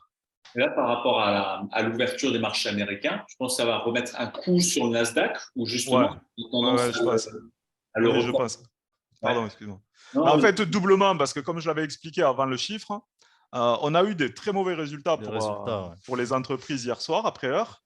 Donc, il y a beaucoup de gens qui vont alléger sur leur portefeuille parce qu'ils n'ont pas pu le faire à after hour, comme on dit. Et donc, du coup, ils vont alléger sur ces grosses capitalisations qui ont une grosse incidence sur le Nasdaq. Et en parallèle de ça, on a un NFP qui fait peur parce que la Fed peut être encore plus dynamique. Donc oui, on peut avoir un gros sell-off des marchés actions cet après-midi, c'est possible. Et est-ce que le PMI va encore en rajouter une couche cet après-midi? Le PMI peut en rajouter une couche dans la mesure où il peut indiquer le risque de récession à venir. Donc si tu as une récession qui arrive, plus en parallèle une Fed qui monte encore les taux, ça va faire peur à tout le monde. N'oubliez pas sur le risque de récession, je vous avais expliqué le différentiel entre le US 3 mois et l'US 10 ans. Ouais. L'US 3 mois, il est à 3,60. L'US 10 ans, il est à 4,60, pardon. Et le US 10 ans, il est à 3,50. Il remonte aujourd'hui, mais bon, comment ça s'appelle, le delta, il est quasiment il est énorme, quoi. Même si ça crée de l'emploi aux États-Unis, la récession, elle arrive. Ouais, ok, d'accord. En tout cas, ça crée de l'emploi, hein. Je m'attendais à un chiffre supérieur, mais pas à ce point. C'est clair que c'était énorme. Ouais, on en parlait avec Farouk justement ce matin, là. Et vous voyez le scénario, pareil, on en discutait avec Farouk, et tout le scénario là, que vous avez sur le fichier Excel, c'était nos discussions de ce matin. Ouais, c'est clair que là, on est du simple au double quand même, hein. Donc, ça veut dire que le marché de l'emploi fonctionne, et c'est ta réflexion, je crois que c'était toi, Lilian, qui avait fait cette réflexion par rapport à l'inflation. Ben, si tu as le marché de l'emploi qui se resserre, du moins qui diminue, ben, ça va créer de la demande. Et ça, il ne va pas aimer, Powell. Parce que derrière, ça va créer des achats, parce que tu as un pouvoir d'achat plus élevé avec les salaires en plus qui montent. Ouais, forcément, il y a du salaire plus élevé, il y a plus d'emplois. Forcément, donc oui. À voir maintenant comment ça va être dépenser par le marché. Ouais. Ah ouais, là, ça va consommer. Ben, regardez, qu'est-ce que vous venez de dire à l'instant, enfin, en blaguant, mais il y a la Saint-Valentin, vous allez faire quoi? Bon, vous n'êtes pas US, mais là, tous ces gens qui ont été remis au travail, là, les 500 000 qui ont été remis au travail en janvier, bah, ils savent qu'en février, pour la Saint-Valentin, ils vont y aller, hein. Donc, consommer. Et plus tu consommes, plus... C'est sympa, hein, les banques centrales. Les chiffres éco aussi, le NFP. Ouais, une annonce comme ça, même pour comprendre le process, c'est intéressant, quoi. On va le faire long aujourd'hui aussi, puisqu'on va se faire l'ouverture américaine en même temps. Bon, alors, il faut que je trouve quelqu'un pour aller chercher mes gosses à l'école. Tu les laisses rentrer tout seul? Non. Elle a 2 ans, s'il te plaît. Celle que je dois aller chercher, elle a 2 ans. Ça ne marche pas, ça, hein. Les autres, ouais, hein, je m'en fous, hein. Ils peuvent. Les autres, ils sont assez grands. Mais la petite dernière, il faut que je trouve... je vais bien trouver quelqu'un pour me la ramener. Nasdaq Future down 2%. Ouais. Vous voyez, c'était facile. Après, en plus, après le rallye qu'a fait le marché ces dernières semaines en attente il peut y avoir une belle correction, sur le Nasdaq. Hier, il a pris 3%. Il peut y avoir une belle correction. Ouais, c'était un gamma squeeze que je vous avais expliqué. Il avait fait en octobre, il avait fait 7% là, sur une séance, et le lendemain, il est tombé, hein. Là, à partir de maintenant, tu le vois retomber à reperdre encore 2%? C'est possible, hein, il peut le faire. Ouais, mais regarde les targets que j'ai notés sur le. Ouais, tu as mis 12 000 comme une TP3. Ouais, après, elle n'est pas pour aujourd'hui, la target de 12 000, mais il est possible qu'il y aille aujourd'hui, mais je pense pas, mais pour la semaine prochaine, il va y aller. Bah, si c'est le cas, il va repasser, je pense, sous les 12 000, le Nasdaq. Ça fait presque 5%. Hein. C'est du 5%, ça c'est un midi crash. Hein. Aujourd'hui, peut-être pas aujourd'hui. S'il le fait aujourd'hui, bon, ça serait chaud, mais je pense sur la semaine prochaine, on va y être. Faites attention parce qu'on est vendredi, c'est fin de semaine. Donc voilà. À la limite, si vous voulez le tenter, que vous gagnez bien dessus, mettez les stops au point d'entrée au cas où. Et puis, n'hésitez pas à prendre des gains ou à clôturer partiellement, toujours. Hein, clôture partielle, c'est toujours bien aussi. Gianni, il a encaissé, il est parti ou quoi? Et tu vois, mon GBP CHF, il est en train de repasser au-dessus de mon prix d'achat. Je le surveille de près pour pouvoir le sortir. Oui. Ouais, dis-toi, le dollar, il va mettre la pression au franc suisse aussi. Hein. Le dollar, là, il va rebondir. Hein, il va mettre la pression à tout le monde. Hein, donc, enfin, il l'a déjà fait. Ouais, mais comme ça, je vais lui mettre un stop suiveur et je me dis après, bah, c'est pas grave, j'étais rentré, même si je sors que à quelques cents, il va pas taper mon stop loss, tu vois.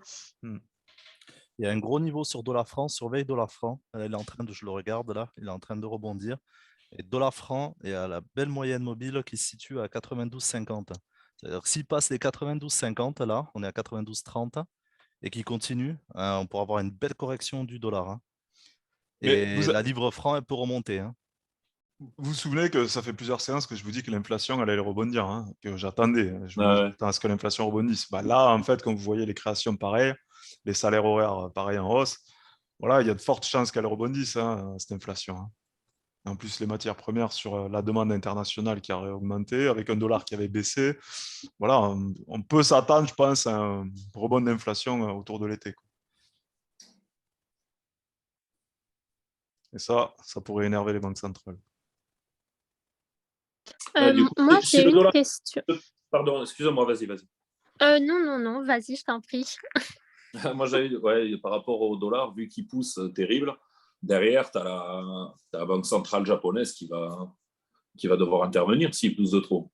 Absolument.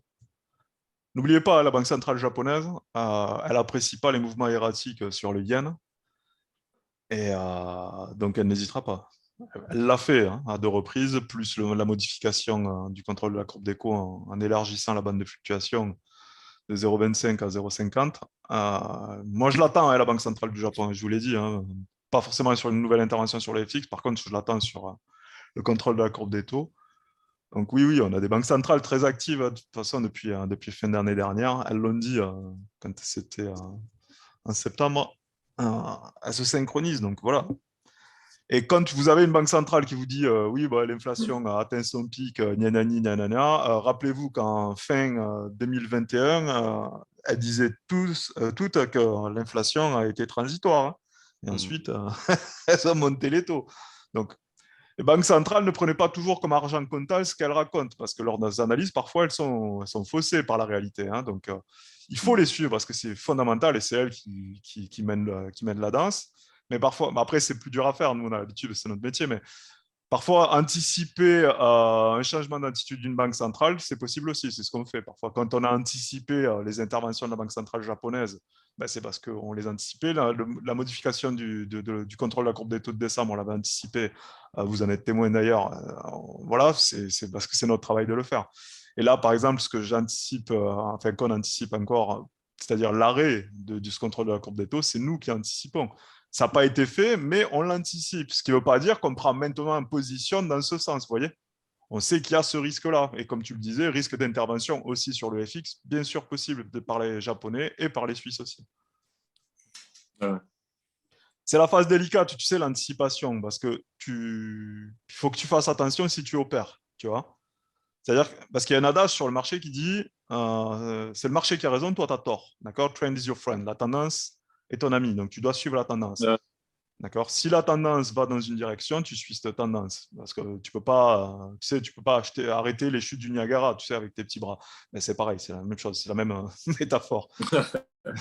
Donc, l'idée, c'est vraiment ça, c'est tu suis la tendance. Et après, quand tu seras aguerri, parfois, tu peux pas anticiper, mais imaginer un retournement de tendance, tu vois. Et donc là, tu vas te préparer à ce retournement de tendance. De la même manière qu'on le fait avec les scénarios, tu vois. Regarde, on en a parlé, puisque c'est un retournement de tendance sur le dollar. Hein. En fait, on l'a fait aujourd'hui. On s'est dit quoi? On s'est dit, si on a un gros décalage avec un FP largement supérieur aux attentes, tu vois, comparativement au mois dernier, quand Aurore nous expliquait que le marché avait fait le contraire de ce qu'elle pensait. Et là, en fait, on l'a anticipé tout à l'heure, justement, avec cette discussion, parce qu'on s'est dit que s'il y avait un gros décalage, à ce moment-là, le dollar rebondirait. Ouais. Vous voyez? Voilà, c'est ça. Et c'est préparer justement ces retournements de tendance. Il faut qu'il y ait un vrai delta pour pouvoir le faire. Là, le gros delta qu'il y a eu, c'est un NFP largement supérieur aux attentes. Et donc là, on s'est dit, OK, à court terme, on sait qu'on a un rebond du dollar. Le court terme, peut-être moyen terme, en l'occurrence, sur le mois de février. On verra les commentaires des banques. Et en plus, en étant rentré comme on est rentré, sinon, ça peut être intéressant de cumuler si le Nasdaq confirme par la suite des positions avec plus petit lot, mais qui seraient couvertes par le premier, quoi. Exactement. Après ça, tu vois, parce que tu dis Aurore, c'est juste, en fait, c'est la gestion de l'argent. Si tu veux ajouter d'autres ordres, etc., ça, c'est toi qui dois le gérer avec ton compte, avec tes gains, etc., les risques que tu es prêt à prendre. Voilà. Moi, je ne peux pas intervenir là-dedans puisque je ne connais pas vos comptes et c'est à vous de gérer ça. Mais moi, je peux vous dire ce que je pense de la tendance de fond. C'est ce qu'on a fait aujourd'hui. La tendance de fond par rapport à nos scénarios, c'est quoi? C'est qu'on va avoir un rebond du dollar et une correction des indices. Voilà, c'est ce que j'envisage, moi, par rapport aux chiffres et ce que j'avais anticipé par rapport à mes scénarios. Donc là, je considère qu'on reste dans cette colonne. OK? Ouais. Pour quelques semaines. Ouais, c'est ça qui est intéressant de savoir, c'est quelques semaines. C'est pas juste ici pendant quelques heures, c'est qu'on peut se dire, voilà, ça va pas plaire à Powell, donc après. C'est ça. C'est cette fois-ci, c'est le cas, parce qu'on a vraiment un gros décalage, tu vois. Ouais. Donc là, je me dis, avec ce décalage pareil, après on verra les commentaires des banquiers centraux, notamment des membres de la Fed, parce qu'il peut y avoir des commentaires. Mais en tous les cas, avec ce chiffre-là, on sait que sur ce mois de février, on a un dollar qui peut être fort. Comme je vous avais expliqué dans d'autres séminaires, c'est que le NFP, généralement, historiquement, il mène la tendance sur le dollar par la suite. Le NFP, c'est tous les premiers vendredis du mois. Si le NFP est fort, vous avez un dollar fort sur le mois qui suit. Si le NFP est faible, vous avez un dollar faible sur le mois qui suit.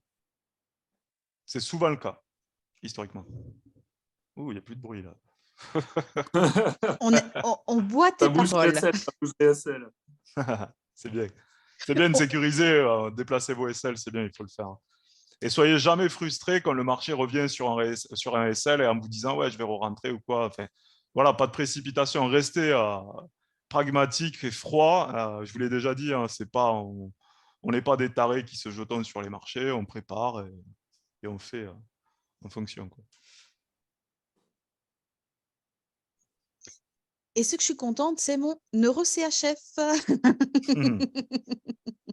Ouais, le franc suisse, il va être sous pression, forcément, le dollar. Ah oui, du coup, c'est bien pour ces deux-là qui étaient en négatif sont passés en positif, donc je suis contente. Tu gagnes partout, quoi. Non, j'étais quand même re-rentrée sur USDJPY à la vente et Quand c'est que tu es rentré?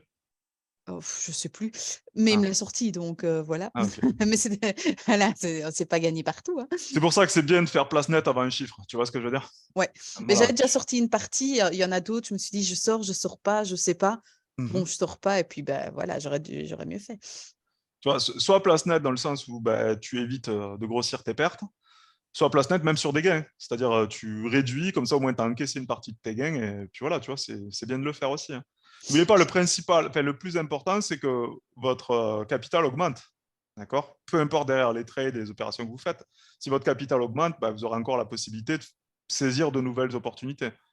Si le capital diminue, vous savez ce qui se passe. C'est compliqué. Quoi. Ouais. Des opportunités sur les marchés, je vous le dis, il y en a en permanence. Là, c'est quand même le dollar australien qui se fait démonter le plus, je pense à cause de l'or. Il est à moins 40%. Là, vous les avez ici au milieu, là, dans cette colonne. Dollar, US. Je t'avoue que ce matin, j'étais sur 4 yens.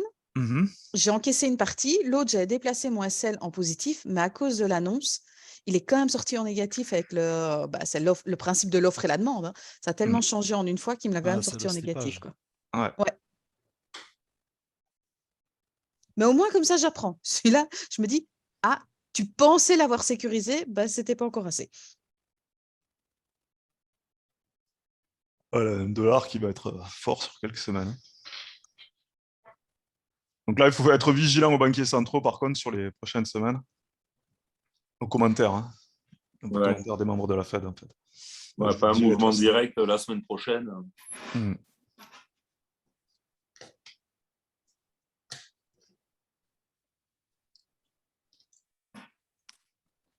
Ça vous plaît les lives, hein, je vois. Ouais. C'est trop bien, c'est incroyable. On a été gâtés cette semaine aussi. Hein. C'est vrai que vous avez eu 3 lives cette semaine. Et puis avec des effets immédiats. Regarde certains NFP, quand le chiffre sort au prix attendu, tu n'as pas de mouvement tel qu'on a là aujourd'hui. Donc c'est ça qui est bien, c'est que cette semaine-ci, on a eu en plus des chiffres qui avaient des vraies influences directes sur les prix. On sait faire quelque chose avec. C'est ça. Ah mais j'aime bien parce qu'il n'y a pas de comment dire, il n'y a pas de folie en fait. Hein, vous voyez, c'est même vous, on se suit depuis un petit moment maintenant et on fait des lives ensemble. Et, je vois que la méthode vient. Je vous entends. Et vous n'êtes pas paniqué, effrayé. Enfin, voilà, vous commencez à devenir des professionnels gentiment. C'est bien. On a encore de la marge. Hein. Mais... Ouais, c'est ça quoi. On a le 10 ans qui continue, hein, sa progression, le rendement, 3,51,4. Les indices ne vont pas apprécier.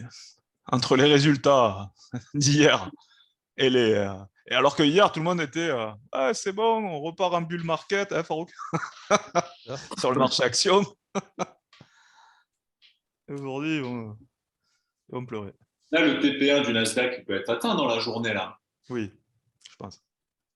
Il y a combien là, le Nasdaq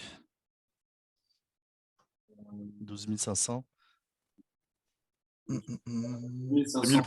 mis le premier TP à 12 450. Mais il devrait y aller. Pour ça, pensez à sécuriser, hein, à déplacer vos stops et tout ça. Même aux autres, dites-leur, à ceux qui ne sont pas sur les Zooms, de penser à sécuriser, puisque je pensais vos réseaux après. Donc. Ouais.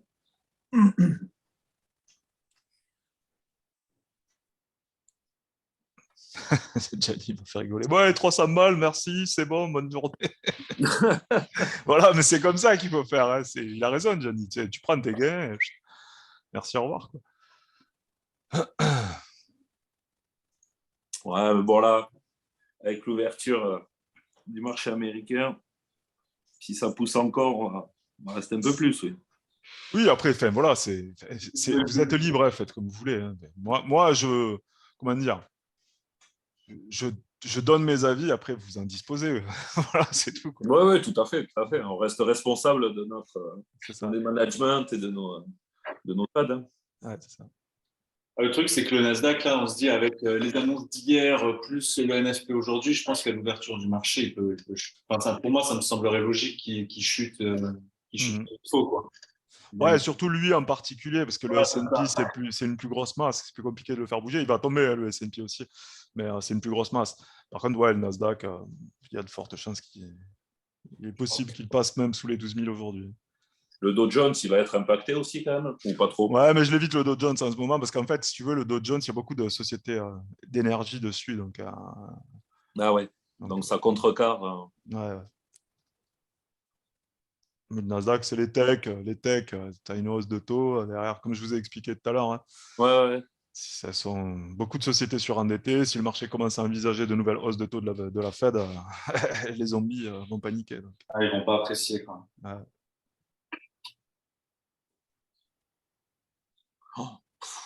Oh, le gold, il pousse, c'est coquin.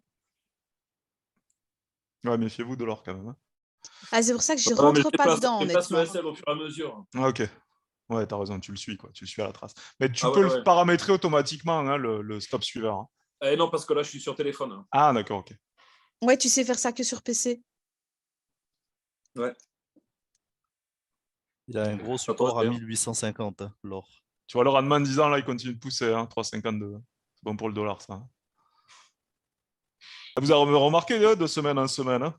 Un coup, on est long, un coup, on est short. Ouais, on suit les tendances. Hein. C'est ça, exactement. C'est bien préparé. Après, il n'y a pas de tracas, hein, vous êtes serein. Moi, je suis zen, là. Mais je pense que vous aussi, je vous entends, là. Vous êtes plutôt zen. Complet.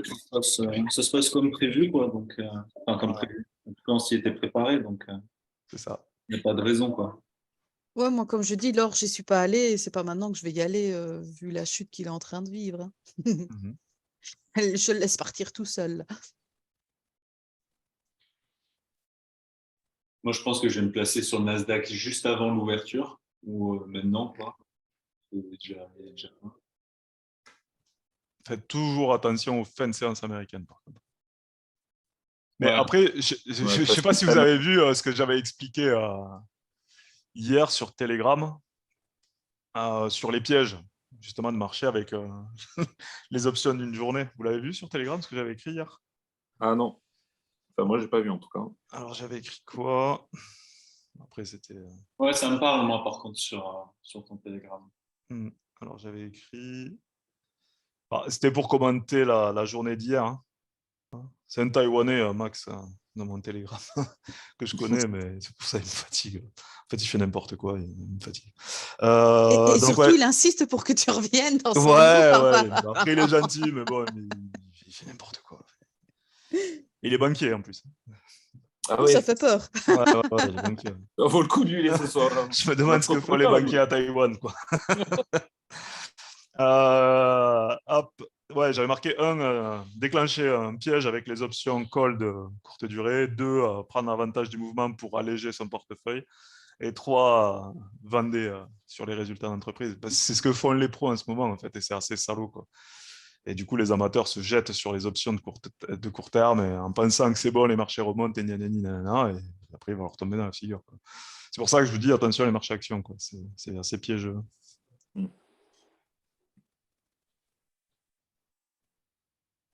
Il y a Keiko qui lui a dit « J'investis pas dans tes actions stupides. » Espèce de retardé. Keiko, c'est un ami à moi aussi. J'adore aussi comme il le traite d'enfant. Ouais. Non, mais c'est le cas, il fait n'importe quoi. En fait, là, hier, il a investi dans une action, mais c'est pour ça que je l'ai chambré, vous avez vu dans le Telegram. Bah oui, elle a fait moins 40% sur la journée ou quoi. Hein, c'est ça. Hein. Et en fait, on est dans d'autres chats et en fait, et on l'aide, si tu veux, depuis, ça fait 2 ans. Voilà, on lui dit, ouais, fais pas ci, fais pas ça, diversifie, etc. Mais lui, en fait, il trade en all-in, quoi. Il trade pas, c'est un taré, quoi. Il met tout sur la table. Il tapis à chaque fois, quoi. Ouais, il achète des actions. On sait pas où il les trouve, tu vois, la société qu'il a achetée hier, là. On sait pas où il a trouvé, quoi. On lui a demandé, tu l'as trouvé où, ça? Et il a mis 200 000 € dessus, all-in, quoi. Et après, 40% dans la tête, quoi.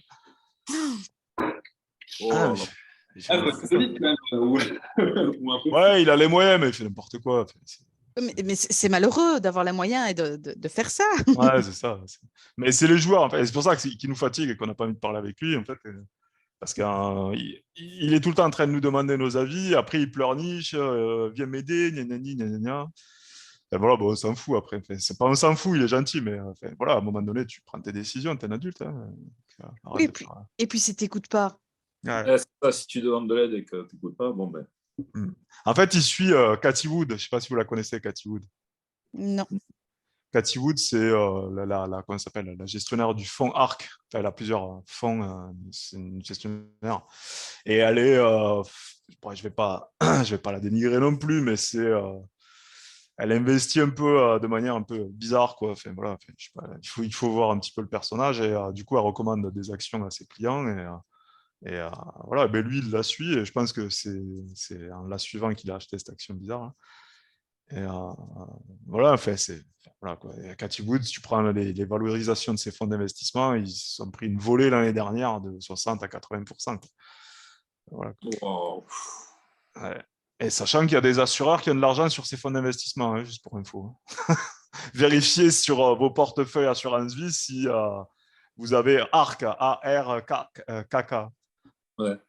Je connais pas. Ouais, elle est un peu tarée. Tapez sur Google, Cathy Wood, vous verrez.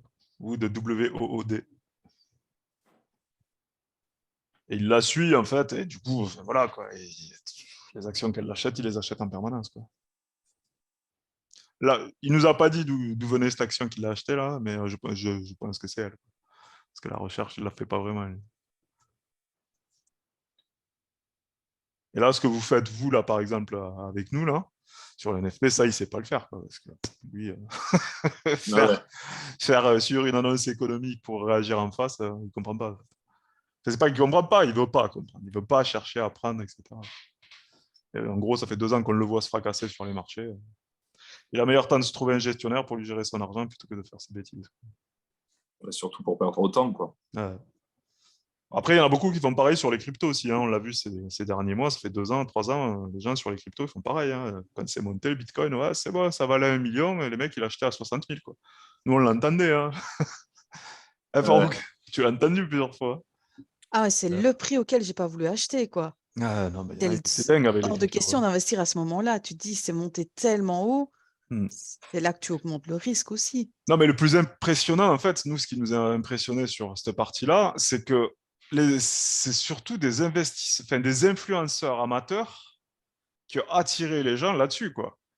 Et ça a marché, quoi. Et ça a marché parce que en termes de levée de fonds, pour des professionnels, lever autant de fonds qui a été levé sur les cryptos, c'est juste hallucinant, quoi. C'est impressionnant. Et le problème, c'est que c'est des amateurs qui l'ont fait.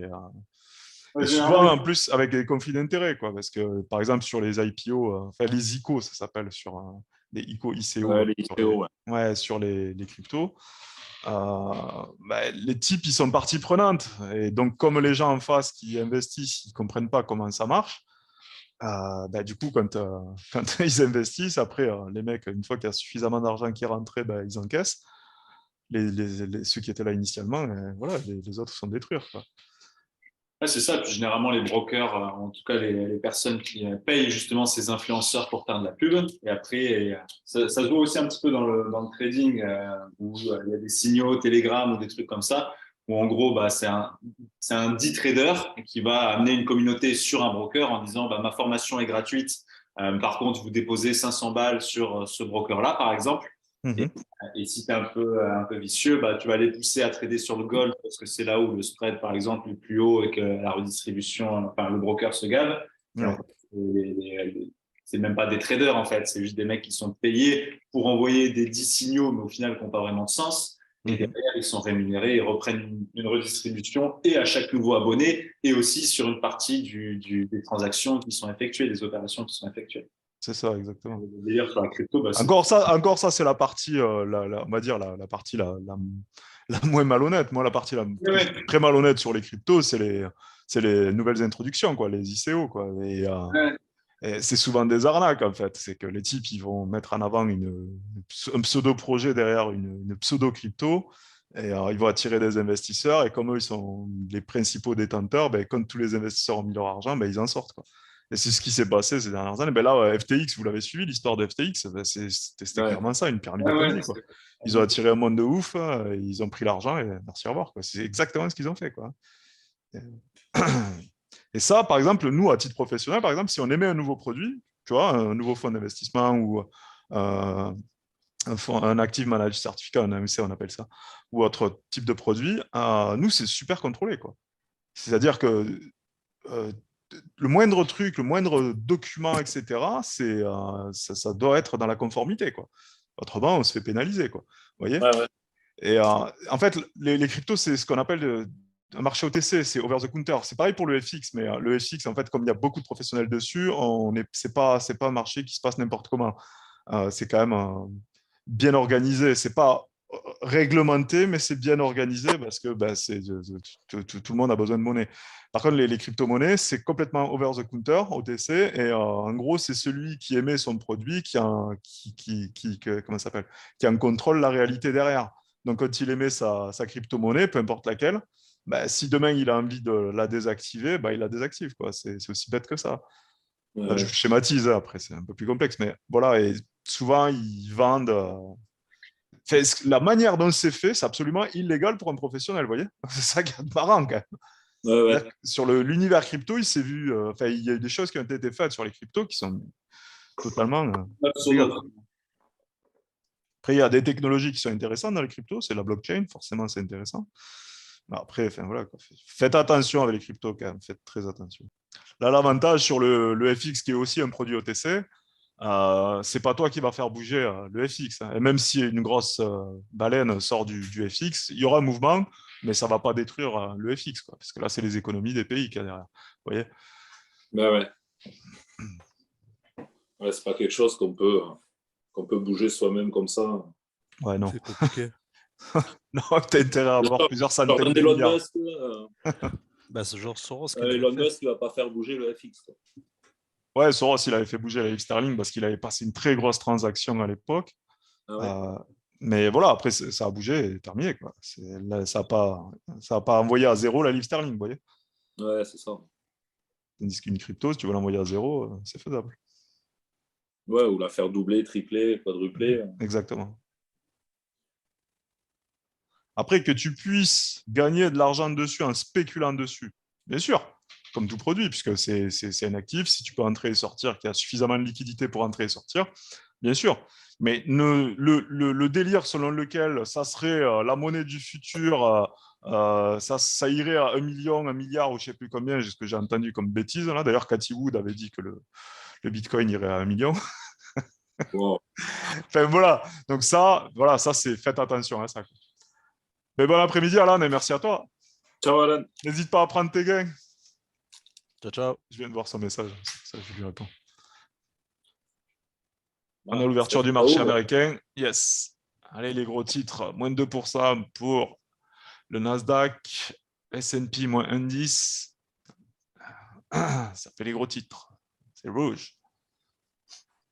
Le S&P devrait revenir sous les 4100.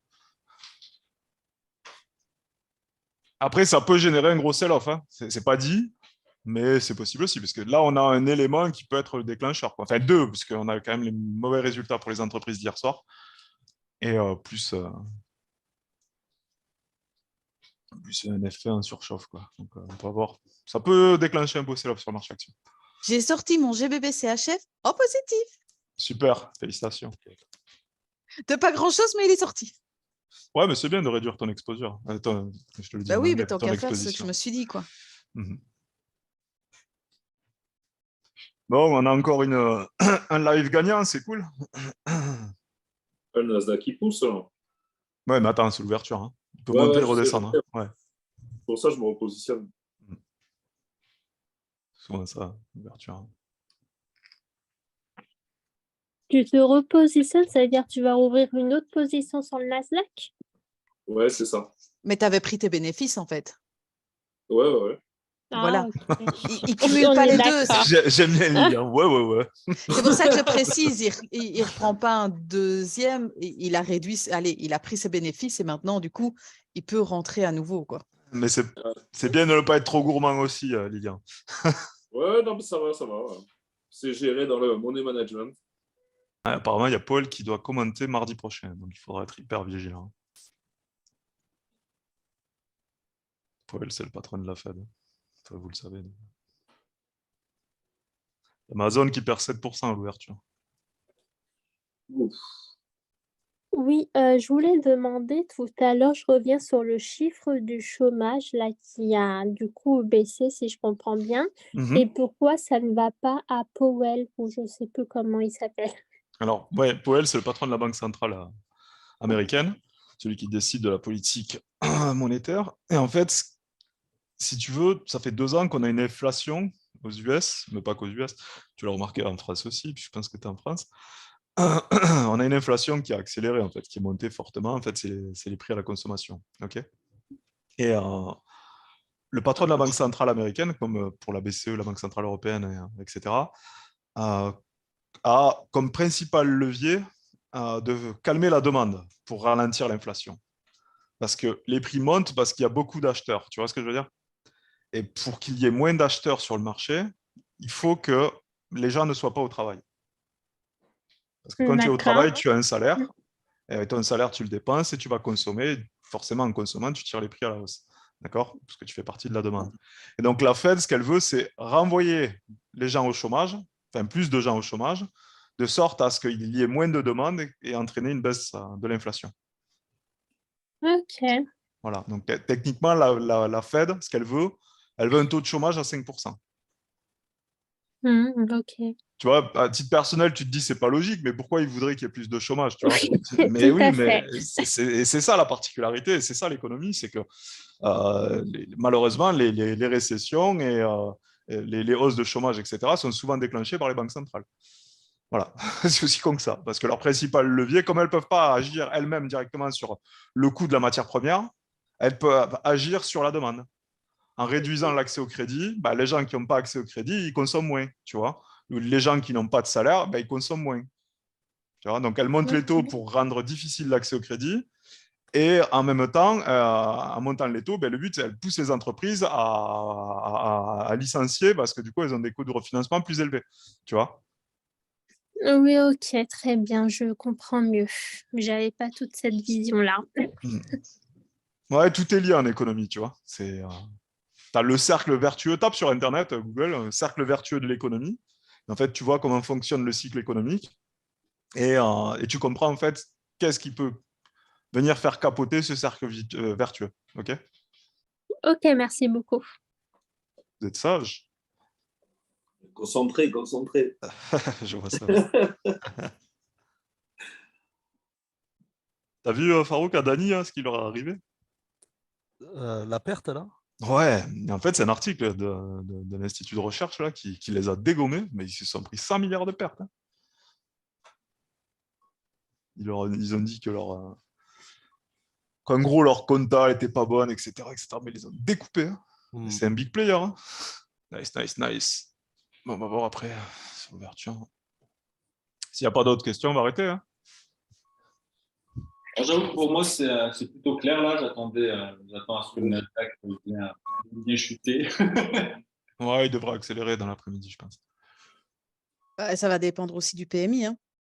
Ouais, il est attendu, mais enfin voilà. C'est franchement, honnêtement, je pense que ça devrait continuer à tomber. C'est quoi le PMI? Purchasing Manager Index, c'est l'indice des directeurs d'achat.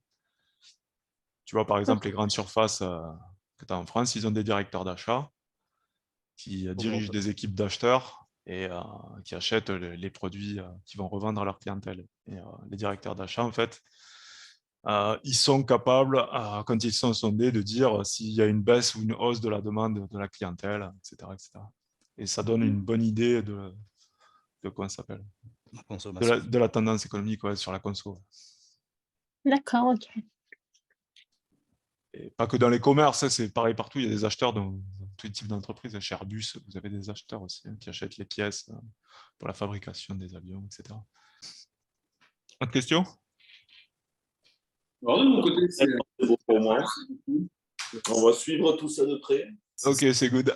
Mais écoutez, je vous souhaite une bonne après-midi. N'hésitez pas à prendre vos gains. On a fait une belle séance et c'est cool. Yes. Prendre vos gains ou sécuriser. Enfin voilà, ne soyez pas trop gourmands. Soyez prudents.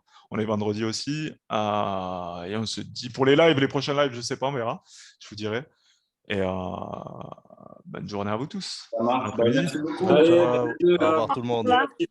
Merci à vous deux. Ciao. Ciao. Ciao.